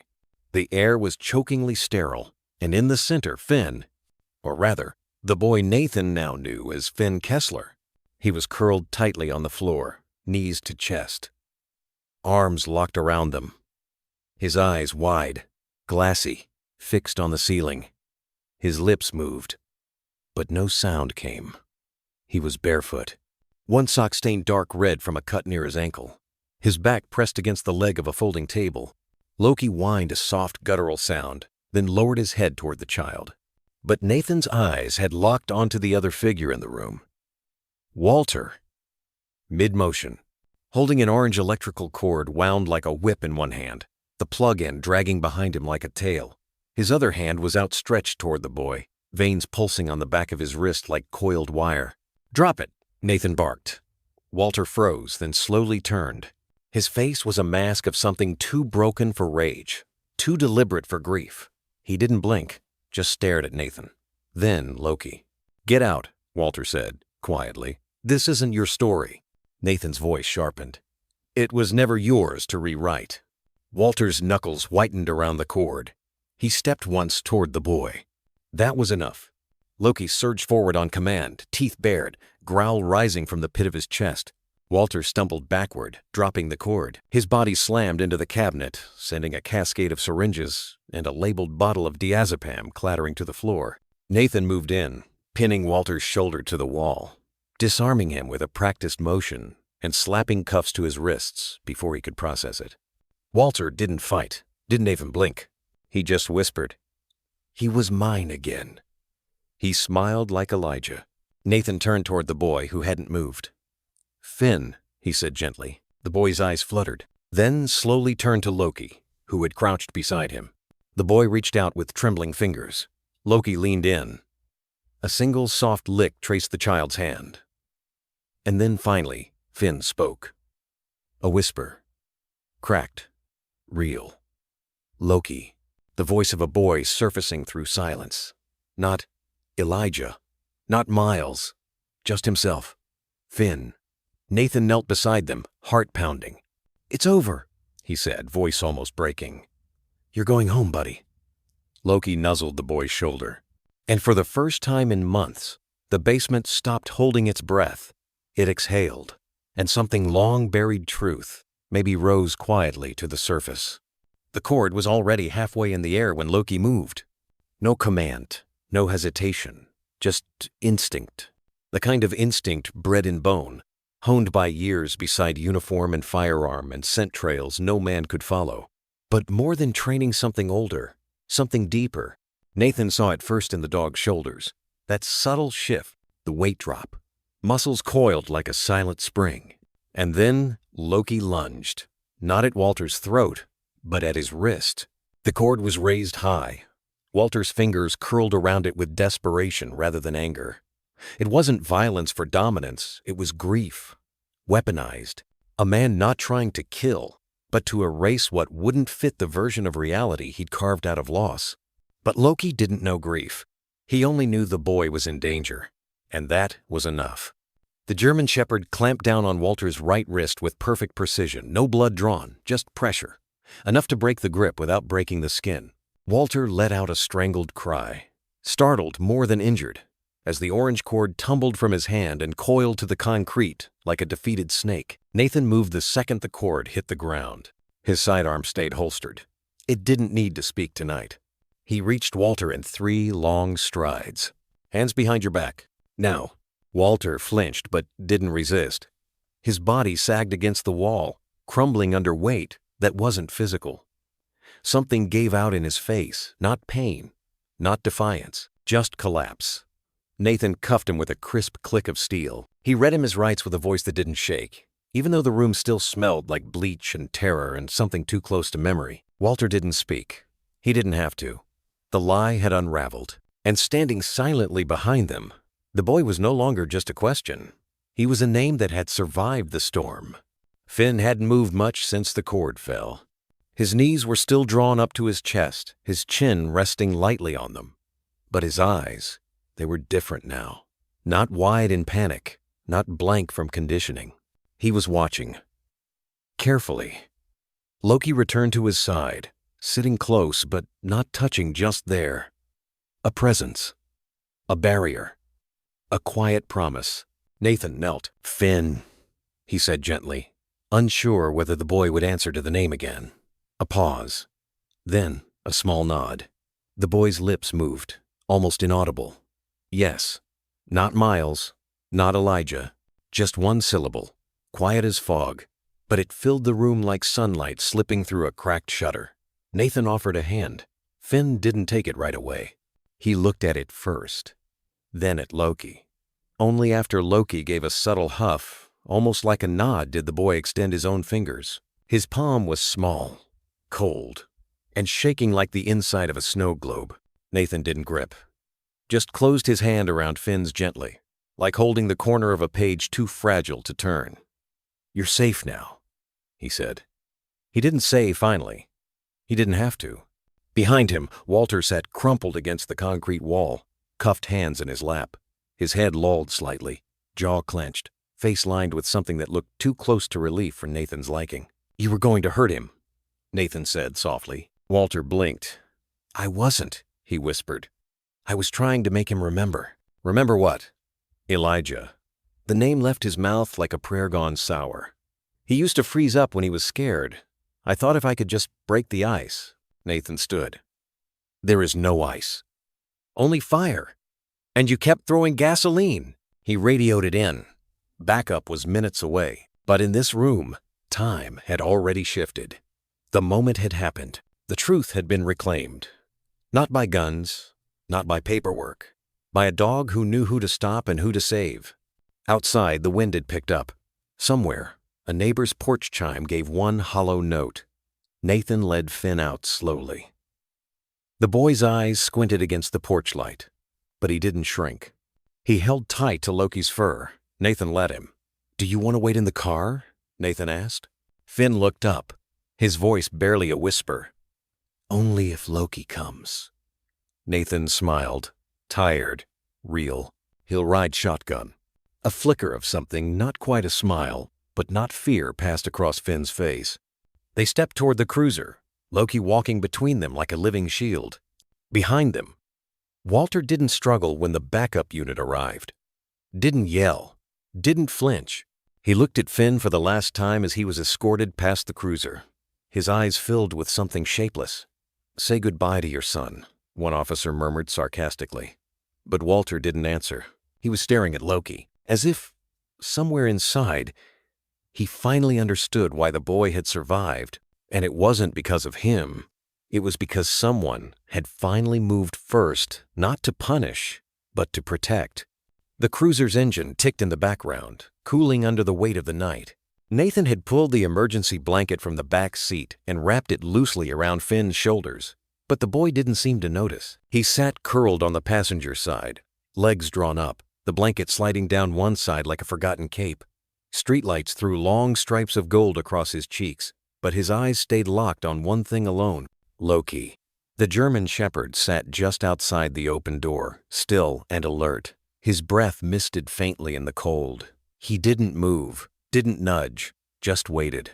And then, without a word, Finn reached out. His hand moved slowly, not from hesitation, but reverence, as if touching something sacred. Loki leaned forward, gently, until his nose brushed the boy's palm. The moment stretched, a silence so complete it hummed in Nathan's ears. Then Finn did something no report could have predicted, no training manual could have outlined. He leaned forward and wrapped both arms around Loki's neck.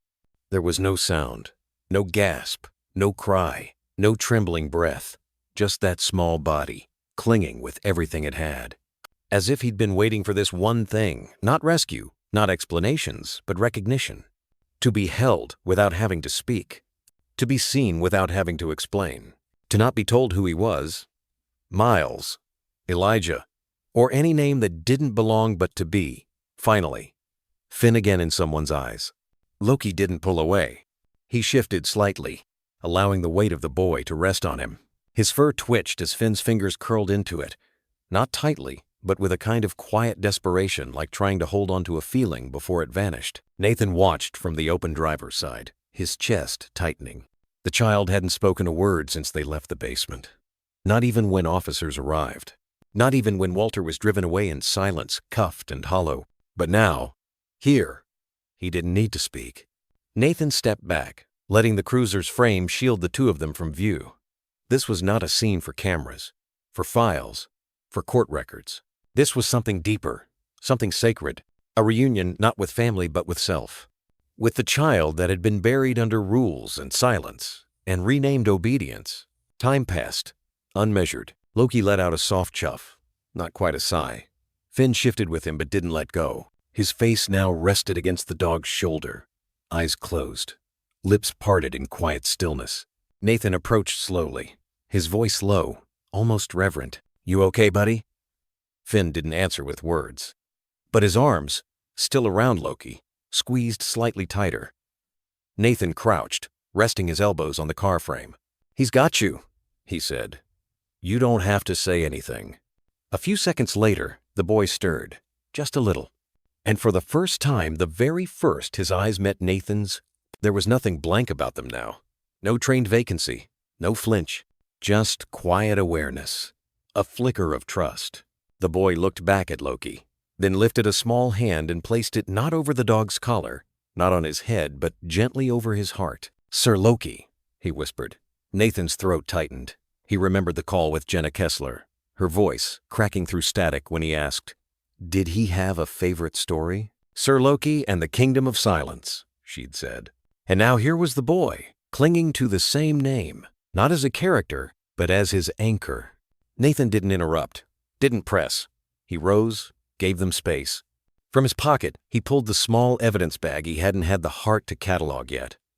Inside, folded and creased but unmistakable, was the patch. A little embroidered fox, orange and white. The backpack, Finn's backpack. Nathan walked around the car and slipped it gently beside the boy's feet, not saying a word, not even tapping the seat. But Finn saw it, and his fingers tightened on Loki for a beat longer before he let go. He sat upright, one hand still resting on the dog, and reached down. He touched the fox, gently, then brought it to his chest. It wasn't loud. It wasn't dramatic. But Nathan swore he saw the exact moment when the backpack crushed, faded, and soft from wear, became real to the boy again. Like a thread tying past to present, memory to identity. They stayed like that a while longer. Loki eventually laid down beside the car, but never out of reach. Finn leaned back in the seat, still wrapped in the blanket, still clutching the backpack. But his posture had changed. He was no longer curled inward. He was watching the sky through the windshield. Quiet, calm. Nathan looked up too. Just a few stars tonight, scattered between clouds, but enough. Enough to remind them they were not alone. Later, as Nathan turned the key in the ignition and slowly pulled away from the curb, Finn didn't ask where they were going. He didn't ask for his mother. He didn't even ask what would happen to Walter. But as they drove through the sleeping streets, a soft voice rose from the back seat. It was not a question. It was not a plea. Just 3 words, stitched from memory and meaning, and something only a child could truly know. He came back. Nathan glanced in the rear view. Finn was holding the backpack close. But he wasn't looking at Nathan. He was looking at Loki. And for the first time since this began, he smiled. Snow came suddenly, fat flakes swirling beneath the porch light, as if the night had decided it was time to lay a hush over everything that still hurt. Ambulance strobes cast blue and red halos across the white, painting the steps of Walter Hess's house in slow-motion flashes, like someone turning pages in a grim story no one wanted to finish. Finn sat on the top step, shoulders dwarfed by a quilted rescue blanket. A paramedic in a navy parka knelt beside him, checking vitals with the soft caution reserved for broken birds. Each time the cuff tightened around the boy's thin arm, Loki edged closer, tail thumping once against the wood before going still again. Finn's fingers never left the dog's fur. Nathan stood a few feet away, coat open, breath curling into the cold. He watched the snow collect on Finn's hair, on Loki's back, on the busted doorframe where a childhood had almost vanished for good. He should have felt triumph. Instead, he felt something quieter, like exhaling after holding his breath underwater just a second too long. Behind him, officers guided Walter down the steps. Handcuffed, wrists raw, he shuffled as though gravity had doubled. Yet in the sudden hush of falling snow, Nathan heard the man whisper more to himself than to any ear that cared. "I did it right this time." 4 words, brittle as ice. Not a confession, not regret. Vindication. Nathan's jaw tightened. He turned, meeting Walter's vacant gaze for a heartbeat, and in that thin slice of time saw every unfinished sorrow festering behind the man's eyes.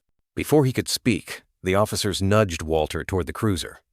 The door closed with a muted thud, sealing the words and the man inside steel and silence. "Right," Nathan echoed under his breath, bitter at the taste of it. Detective Sarah Vaughn emerged from the threshold, her boots crunching glass from the shattered frame.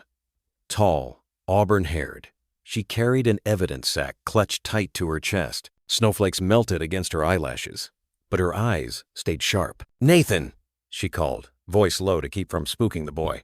"I need you to see this." He followed her back through the living room, past overturned chairs and bleach-stained rugs, into the master bedroom. The mattress had been yanked half off its frame. Springs groaned where Sarah had lifted it. She pointed to the hollow beneath. A leather-bound journal lay open on a plastic evidence square, pages warped, edges darkened with what looked too much like old tears or diluted bleach. Sarah pulled on latex gloves, flipped to the middle, and angled her flashlight. Lines filled every inch, the handwriting frantic but deliberate. "Elijah will smile again. His laugh will fit in my ears again. If he doesn't love me, I'll start again." The phrase "start again" repeated dozens of times, each darker, cutting into paper, until the nib must have snapped. Nathan felt the room tilt. "How many?" he asked. "We found 3 other journals," Sarah said. "Different houses, same mantra, different dates. This one's the newest. Last entry was 2 days ago. And..." She flipped to a blank page near the back. A single line bled through from the reverse. "Hair dye tomorrow. Closer to Elijah's summer color." Nathan pictured Finn in the basement, strands of blonde caught in furnace-light hair that didn't match any picture of Elijah in the case file. The dye bottle tumbling out of the cabinet earlier made a different, uglier sense now. He wasn't just pretending, Nathan said. He was rehearsing. "Oh." Sarah's eyes softened, the professionalism slipping for a moment into something maternal. "I called Protective Services. They'll place Finn in emergency care tonight until his mother arrives." "She's already on the road," Nathan whispered. 8 hours out. Told dispatch she wouldn't stop unless the car quit on her. Sarah managed a small nod. "He's going to need more than a warm bed, Nathan. He's got to start." Nathan's gaze drifted to the doorway, where Loki's silhouette waited like a sentry. "He's got a guardian already." Back outside, Finn gingerly stepped off the porch, guided by the paramedic and flanked by Loki. Fresh snow squeaked beneath their shoes and paws, covering every trace of what the night had tried to steal. Finn glanced up at the sky, eyes wide at the flakes, landing on his lashes, and for a flicker, the child Nathan had seen in the missing person photo resurfaced, unburdened by false names or impossible rules. Loki nudged Finn's hip, and the boy responded with a small, almost imperceptible smile. No words, just trust, anchored by fur and a heartbeat steady against his palm. Sarah joined Nathan on the steps, journal sealed in a plastic bag at her side. "It's evidence," she said, "but it's also a roadmap of his mind. A court's going to want to see every mile he traveled to get here." Nathan studied the boy, that patchwork blanket, the dog shielding him from the cold. "Let them read it," he answered, voice nearly lost beneath the hush of snow. "But Finn's map goes forward, not back." Sarah exhaled, a fragile cloud. "Maybe tonight we finally start writing his story instead of Walter's." Nathan didn't reply. Instead, he walked down the steps and met the paramedic at the ambulance doors. "Mind if Loki rides with him?" he asked. The medic looked at Finn, tiny shoulders trembling beneath the quilt, then at Loki's patient, unwavering eyes. "I'd insist on it," she said. The doors closed on the boy and the dog, and the ambulance rolled away, taillights glowing soft red through the snowfall. Nathan watched until they disappeared beyond the corner, the hush of white settling over everything like forgiveness. Behind him, Walter's house, once rigid, immaculate, now creaked under the weight of secrets laid bare. Where obsession had tried to bloom, winter had come instead. And under the falling snow, the front porch of Justice felt for the first time in years clean. Willow Creek Recovery Center still smelled like lavender and citrus, the kind of scent meant to remind children of gardens, not hospitals. Finn sat at a small table in the art therapy room, colored pencils arranged neatly before him. He chose midnight blue, drew wide arcs across the paper sky, stars, then russet brown, 4 legs, pointed ears, a curved tail, a dog. He shaded in a small figure beside it, his own. Quiet company beneath the stars. Next to him, Loki lay still, paws crossed, tail thumping every so often in slow rhythm. The therapy dog had made no sound, only offered his presence. Outside, birds chattered. Inside, the only thing moving was Finn's hand across paper. Dr. Evelyn Monroe watched from the doorway, clipboard forgotten. She approached slowly as Finn lifted the page, his hand trembling slightly, and held it out. She smiled. "It's beautiful. Can you tell me who they are?" Finn's mouth moved. Once. Twice. Then, "My name is Finn." Loki rumbled softly, like a sigh of approval. Finn's shoulders dropped, weeks of held breath finally exhaled. He looked at the drawing. "And this," his fingers brushed the dog's head, "this is Sir Loki." He picked up a white pencil, printed across the bottom edge in careful, blocky letters. "The first one who heard me." Dr. Monroe's eyes misted. "Hello, Finn." "Hello, Loki." A hush settled over them, not silence, but recognition, the kind that makes space inside a wounded name. 23 hours later, Jenna Kessler's car crunched into Willow Creek's gravel lot. She gripped a tattered stuffed dog, Loki's plush twin found behind the dresser when she'd packed. She had carried it across state lines like a relic. Inside, Dr. Monroe met her with a calm warmth. "Come with me." Down a hallway painted soft green, past doors that didn't echo, they reached the art room. Finn sat at the table. Loki lay beside him. He looked up and something flickered across his face. Recognition, layered over the weariness of a boy who had seen too much. Jenna knelt, holding out the toy. "Hey, little fox." Finn didn't rush. He stepped forward, tested her coat between 2 fingers, searching for reality, then nodded. Tears spilled from Jenna's eyes.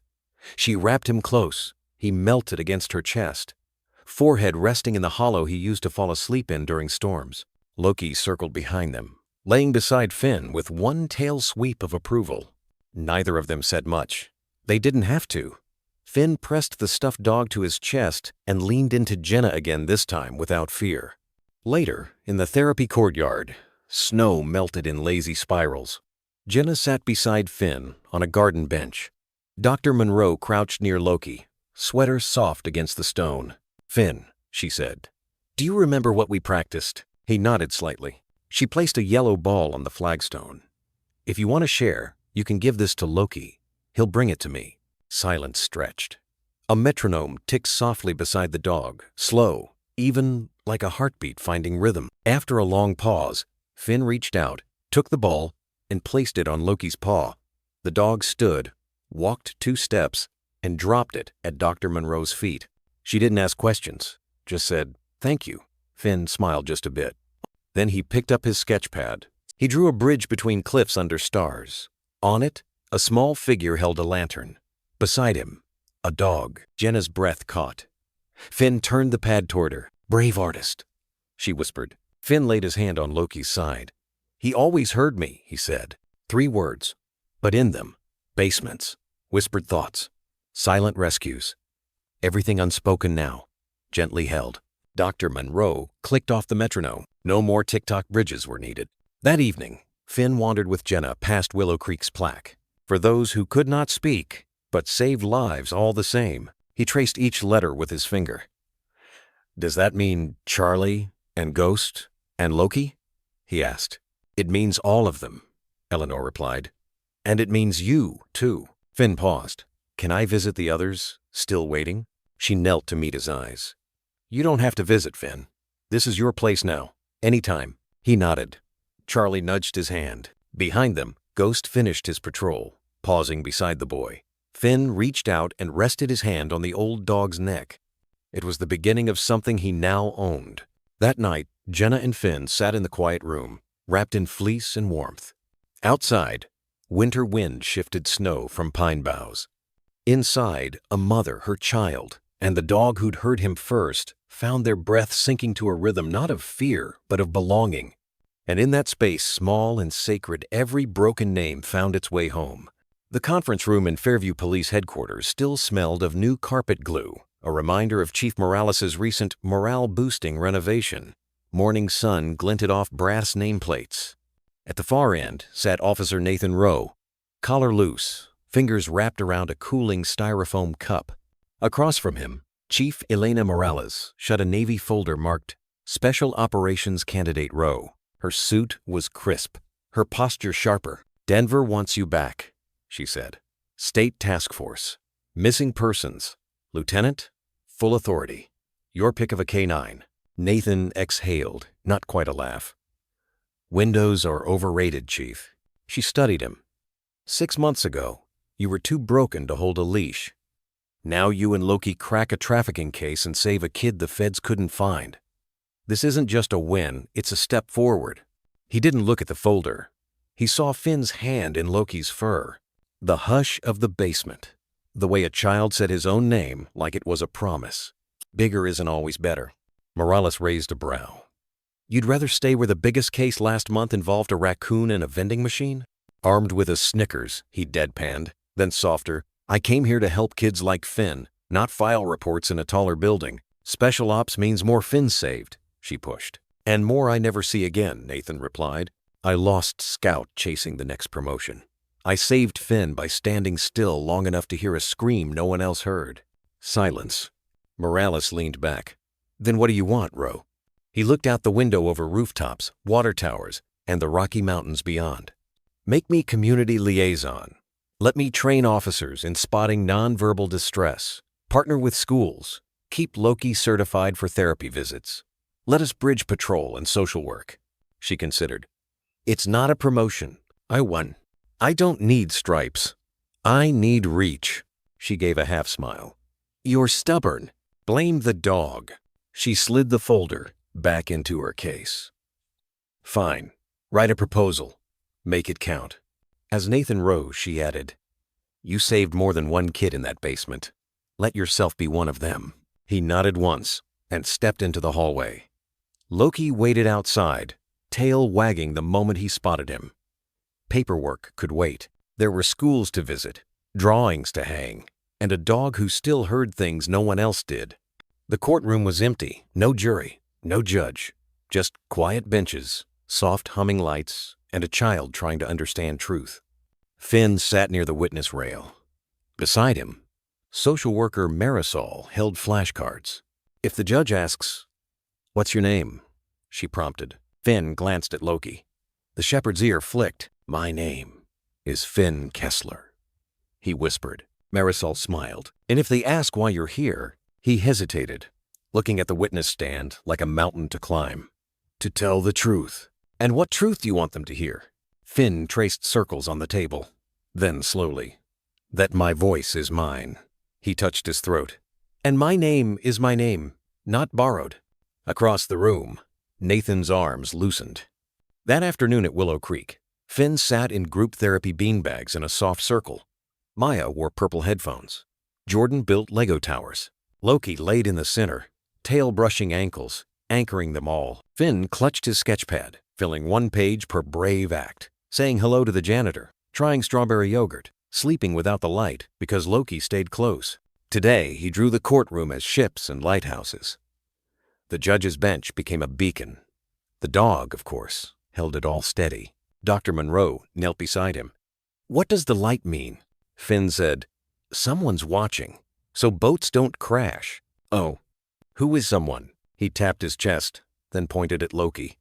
Us. Later, in the reading nook, Jenna read to Finn from Sir Loki and the Silent Kingdom. He leaned into her side. Loki curled on the rug. Midway through the story, Jenna paused. Do you remember this part? Finn traced the illustration, Sir Loki before a stone door, behind which a lonely prince waited. Finn nodded. What happens next? Sir Loki hears him. Finn said softly. Even when no one else can. He reached for Loki's fur, grounding himself. Then he leaned close and whispered, Loki came from the story. That's how I knew I could hold on. Jenna folded him into her arms. Loki laid his head across both laps, sealing something sacred. In that fireplace glow, a child's whisper became testimony first to a mother, soon to a judge, eventually to himself. Outside, snow softened the world. Inside, Finn's voice once erased was stitching itself back together, 1 syllable at a time. The town green in front of the courthouse was simple folding chairs, flags, and the cold edge of a lingering winter. But the hush carried weight. Nathan stood straight in his uniform, scanning familiar faces, teachers, store clerks, teenagers. Chief Morales adjusted the mic. Beside her sat a small walnut box with a silver medallion inside. Finn stood in the front row, between his mother and Loki. He clutched a sketchpad and mittens, pages fluttering. Loki sat at heel, still and steady. The story wasn't over, but today, it had a chapter worth honoring. Chief Morales tapped the mic. Feedback hissed, then settled. Folks, thank you for braving the cold. Today, our town recognizes courage that speaks without words. She paused, glancing at Finn. Courage that listens even harder. Murmurs rippled townspeople who'd read headlines, who'd heard fragments. Child found. Dog saves boy. Officer declines promotion. But for many, the fuller story remained quiet, sealed to protect a fragile survivor. That was all right. Heroes didn't need every detail spelled out to feel a community's grateful pulse. Morales continued. The K9 Medal of Valor is rarely awarded in municipalities our size, yet bravery knows no census numbers. Loki, badge number K9-07, demonstrated instinct and restraint beyond training, preventing further harm to a child and assisting in the apprehension of a dangerous suspect. Today, we honor that service. She gestured. Nathan gave Loki a gentle pat your cue, and the dog trotted forward, gaining admirers with each step. Finn followed, small boots crunching frost. At the podium, Morales bent to Loki's level, unclipping the medal's ribbon in practiced hands. The silver disc bore the town seal on one side, on the reverse, engraved in simple letters. He heard what others missed. She slipped the ribbon over Loki's head. Applause broke out, first polite, then swelling, rising like wind through pines. Loki's tail thumped harder, though he kept the solemnity of a seasoned officer. Gaze steady on Nathan. Finn shifted, fidgeting with his sketchbook. Sensing the boy's nerves, Nathan knelt, lowering his voice. Want to show them? He asked. Finn's eyes flicked to the sea of onlookers, faces eager yet distant. He swallowed, but then Loki turned, nudged the sketchbook with a wet nose. Finn exhaled a shaky puff, stepped up beside Morales, and opened to the marked page. Gasps rippled softly across the rows. Under charcoal dark sky, Finn had drawn a boy kneeling beside a German shepherd. Tiny white stars dotted the night, each pencil point pressed firm into the page. Above them in block letters, he'd written, "The first one who heard me." The chief cleared her throat, voice thickening. Finn asked if this drawing could be part of the ceremony, she said, hand gentle on the boy's shoulder. He thought our town should see the inside picture, as he put it. Finn glanced toward Nathan, who nodded proudly. A shy smile tugged at Finn's mouth. Morales straightened. Silver Ridge, I present Loki, our hero, and Finn, whose courage to be found is a bravery all its own. Applause rose again, mixed now with sniffles, the audience dabbing eyes, clapping gloved hands. Somewhere, a crow cawed above courthouse eaves, like punctuation. After photos were taken, Loki sitting regal, metal glinting, Finn hugging the dog's neck, people queued with homemade treats for the K9 unit, knit scarves, even a hand-painted sign reading, "Thank you, Sir Loki." Nathan kept near, filtering the crowd's energy so Finn wouldn't feel overwhelmed, but the boy surprised him. He spoke small sentences, accepted compliments, even told Mrs. Harrow, the music teacher neighbor, "I'm drawing new songs now." When the lines thinned, Jenna laid a hand on Nathan's arm. "He sleeps," she said softly. Amazement threaded through fatigue. "Dreams are still tricky, but he wakes up Finn." Nathan's chest tightened, warmth spreading from ribs outward. He looked at Loki. The dog met his gaze, blinked, and in that unspoken way dogs declare things, seemed to say, "Mission not over, but safe for now." Even the war memorial behind them appeared gentler in the sun, names chiseled in stone beside a fresh paw print in light dusting of snow. At the edge of the green, Chief Morales waited with a clipboard. When Nathan approached, she handed him a stapled packet, the grant proposal he'd drafted for community liaison work, now stamped approved. She tapped the title. "Bridge Program Pilot Funding," she said. "Starts Monday. Classroom talks, teacher workshops, therapy, dog visits. You'll need volunteers." Nathan glanced around. The baker waving a Danish as congratulations, the librarian clutching a stack of children's books, high schoolers crouched to pet Loki. His new unit, right there. He turned back to Finn and crouched. "What do you think, buddy? Want to help us teach the town about silent signals?" Finn considered, peeked at his sketchbook, then nodded firm. "And stories," he added quietly.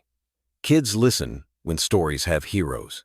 Nathan's smile caught sunlight. "We've got one with 4 legs and a medal." He tousled Finn's hair, then straightened. Snow began again, feather-light flakes swirling through beams of early sun. Nearby, someone hummed a carol off-season, but sweet.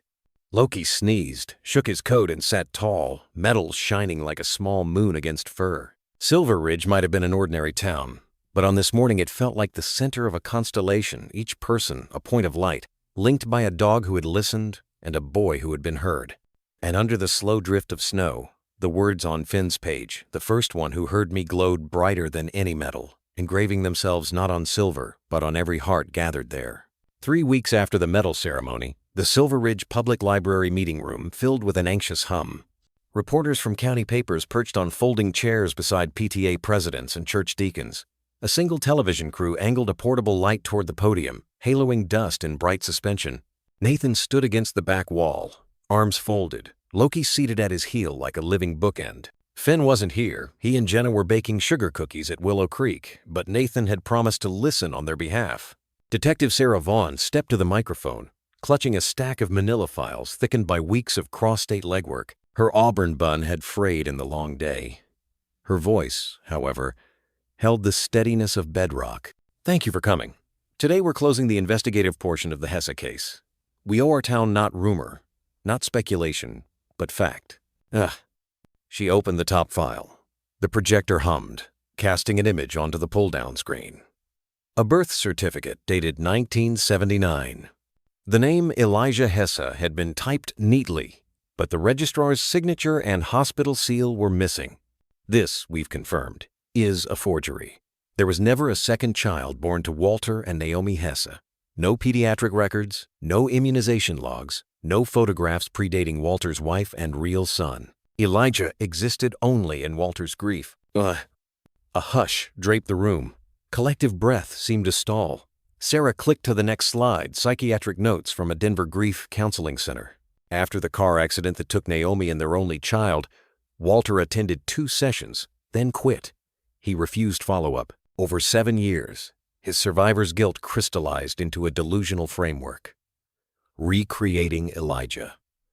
Every move, every fake document, every forced name change was mortar in that hallucinated life. She inhaled, steady. Let me be plain. Finn Kessler survived not just a man, but a silence designed to erase him. Walter didn't kidnap a child to hurt him. He kidnapped him to disappear him, to overwrite him with a ghost. A ripple of uneasy murmurs moved through the chairs. Nathan felt Loki shift, the dog's head tipping as if he too registered the room's pulse. Sarah raised a hand. Quiet returned. The good news, she continued softer, is that the ghost no longer has a place to hide. Finn's identity is restored. Walter Hesse has been deemed competent to stand trial on charges, including aggravated kidnapping, child endangerment, and assault. Prosecutors will also seek sentencing enhancements for psychological torture. She closed the file with finality. And Finn, thanks to a brave K-9, a persistent officer, and this community's vigilance will never answer to another name again. Applause rose tentative at first, then swelling like wind across wheat. It wasn't loud. It didn't need to be. It was the sound of a town exhaling, acknowledging the shadow they had all walked past without seeing. Afterward, townsfolk clustered in small knots. Some wept. Some plied Sarah with casseroles and Tupperware. Others approached Nathan, hands clasped, to say things like, "Bless you," and "Didn't know dogs could read souls." Nathan accepted each gratitude with the quiet of one who knows heroism is just vigilant attention. Chief Morales appeared at his elbow. "Press handled?" "Handled," Nathan answered. She nodded toward Sarah, now fielding questions near the screen. "Vaughn's right. You erased a ghost." Nathan's gaze drifted to the doorway where snow-flecked evening beckoned. "Ghosts don't vanish, Chief, but they can stop steering the living." Loki nudged Nathan's thigh. Nathan looked down. The dog's eyes glimmered amber under fluorescent glare, the engraved metal still shining against his chest. "Let's go," Nathan murmured. They slipped out a side exit into crisp night air. Snowmelt dripped from the eaves, ticking steady notes onto the sidewalk. Across the street, the town Christmas tree left up longer this year. For hope? Someone had said flickered with new LED strands donated by the hardware owner. Nathan paused beneath its glow, looking toward the distant ridgeline where dawn would come. Behind him, the library doors opened. Detective Vaughn joined him, breath white in the air. She carried no files now, only her wool coat and a tired smile. "Ghost stories usually end with banishment," she said. "Or with understanding," Nathan countered. Vaughn shrugged. "Maybe both. The jury'll decide banishment. Finn's laughter will handle the rest." Nathan pictured the boy at Willow Creek yesterday, giggling when Loki tried to balance a therapy ball on his nose. It sounded like the first line of a song not yet written. He turned to Sarah. "You ever think about how thin a wall can be between a life and an echo?" She glanced at Loki. "Depends who's listening on the other side." For a moment they stood there, 3 silhouettes under the tree lights. Cars rolled by slow, drivers lifting hands in small salutes. A faint drift of cinnamon buns from Mimi's Cafe carried on the breeze. The town, once shaken by the revelation of a hidden basement, breathed easier. Finally, Sarah tapped her watch. "Early court date Monday. You giving testimony?" "In uniform." Loki too makes the truth harder to dodge. She smiled. "See you there." "Good night, Ro." With a 2-finger salute toward Loki, she headed back inside. Nathan slid a hand into his coat pocket, fingers brushing a folded piece of paper Finn had given him earlier. A crayon drawing of a lighthouse beaming over dark water, a shepherd's silhouette in the doorway. At the bottom, block letters.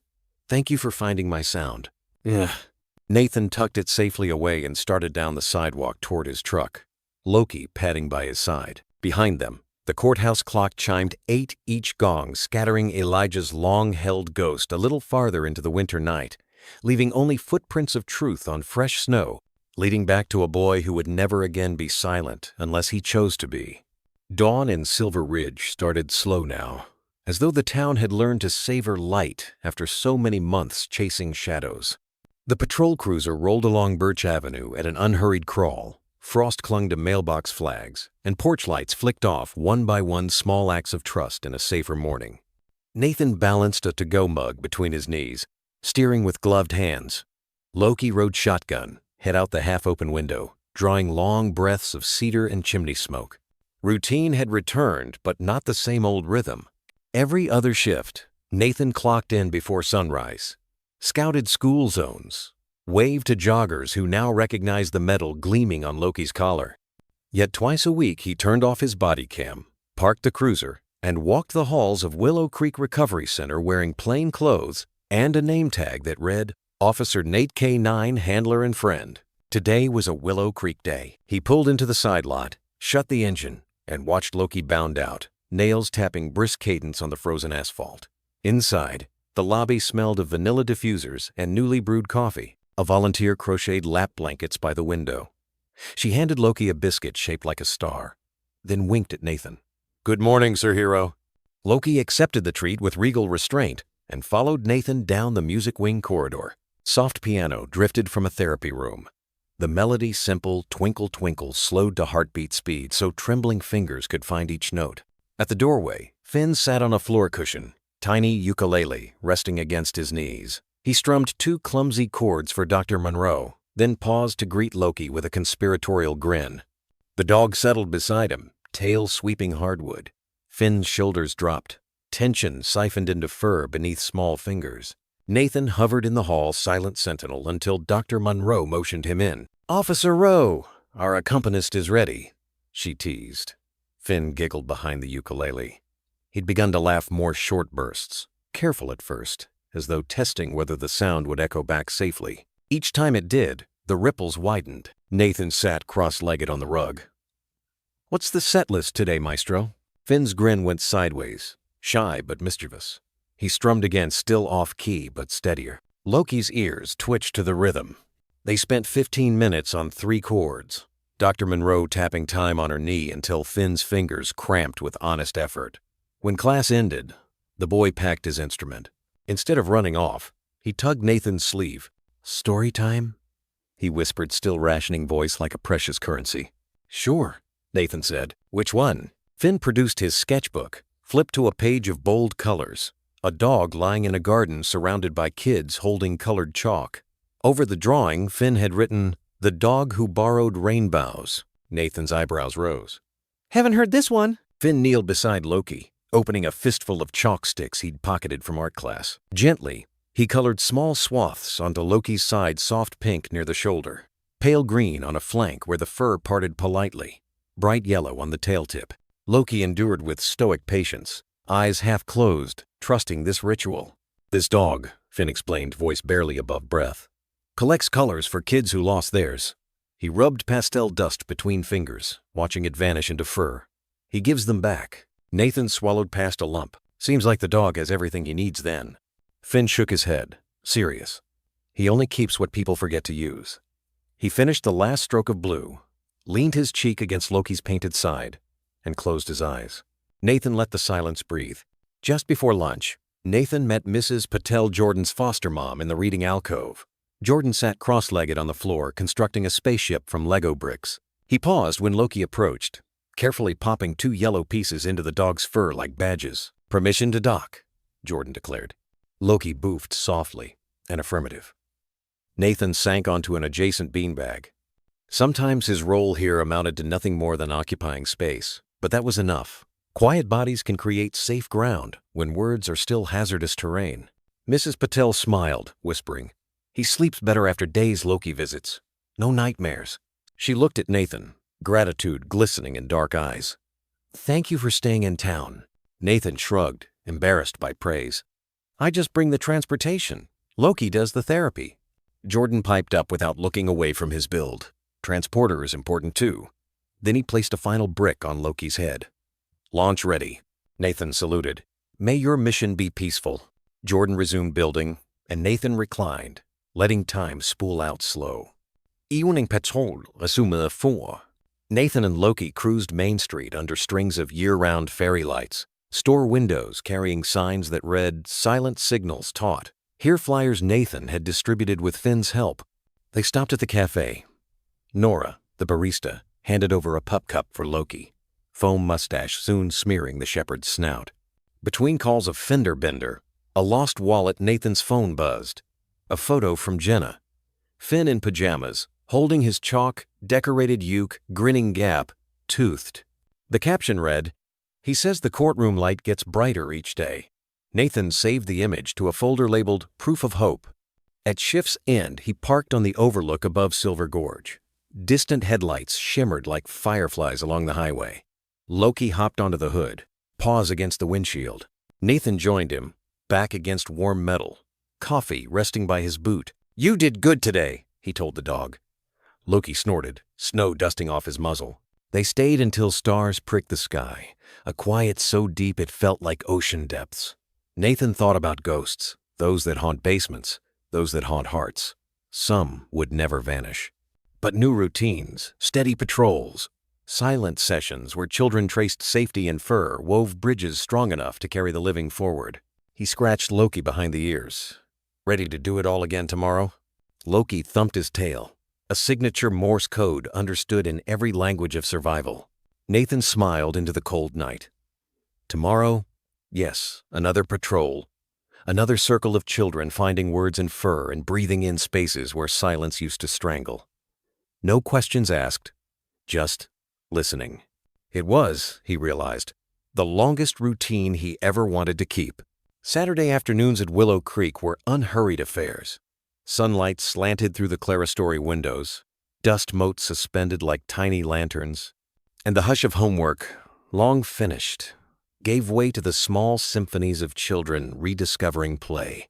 The art wing smelled of tempera paint, orange slices, and the faint tang of Elmer's glue. Down the central hallway stretched a patchwork gallery every square foot claimed by construction paper suns, watercolor forests, and crayon self-portraits with heads too large for bodies. Today, a new square of blank wall waited near the nurse's station. Finn stood in front of it, sock toes curled shyly against polished linoleum. A roll of masking tape dangled from his wrist. In his other hand, he held the drawing, edges still warm from the desk lamp in his room. The paper trembled not from fear, but from a thrill that felt a little like standing at the edge of a dive board and trusting the water below. Beside him, Loki sat at disciplined ease, metal of valor catching dappled light. The shepherd's tail thumped every few seconds, an irregular metronome measuring Finn's courage. Nathan leaned against the opposite wall, arms tucked, letting the moment belong to the boy. He'd learned the difference between guiding and guarding. This was the latter.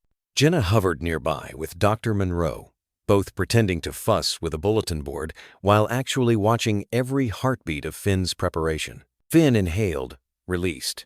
He peeled a strip of tape, carefully aligned the top corners, and pressed the drawing to the wall. It hung slightly crooked.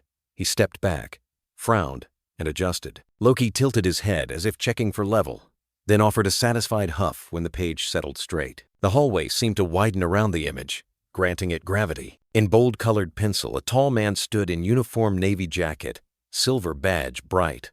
At his side sat a German shepherd whose ears brushed the man's hip. Between them, hands resting on fur and holster alike, stood a small boy wearing a fox-eared backpack and a grin that threatened to outrun the paper's margins. The backdrop was a horizon of soft pastels.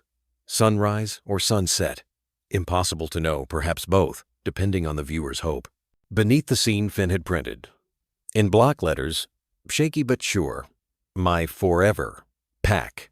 Silence held for a breath, then two, before Jenna's voice lilted into the quiet, thick with wonder. "It's beautiful, sweetheart." Finn glanced over his shoulder, cheeks warming berry pink. "It's true," he said, voice just loud enough to carry. "Doctor." Monroe stepped forward, tapping her chin as though examining a masterpiece in a city museum. "Tell us about your pack," she invited. Finn's gaze drifted to Nathan, the man in the picture, then to Loki, then back to the drawing. He pointed to each figure in turn. "He finds," he said of Nathan. A finger landed on Loki's penciled ears. "He hears." Last, the small boy traced his own face on paper. "And I speak."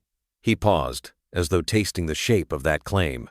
"Now." Nathan's throat tightened. He knelt until they were eye to eye. "You do, and we keep listening." Finn nodded, a solemn vow.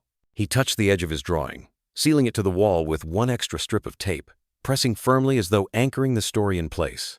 From a nearby classroom, Jordan emerged carrying a Lego spaceship. Maya trailed, headphones slung around her neck for once. They approached, eyes bright at the new addition to the gallery. "Cool," Jordan breathed. "That's you and Officer Nate and Loki." Finn shuffled one foot, but his smile grew. My pack, he repeated, testing audience reception. Maya lifted a colored chalk hand to the dog in the picture. I like how you made Loki's eyes shiny, Finn beamed. Nathan straightened, glancing down the hallway where nurses and volunteers paused to see the stir. The center had always encouraged children's art.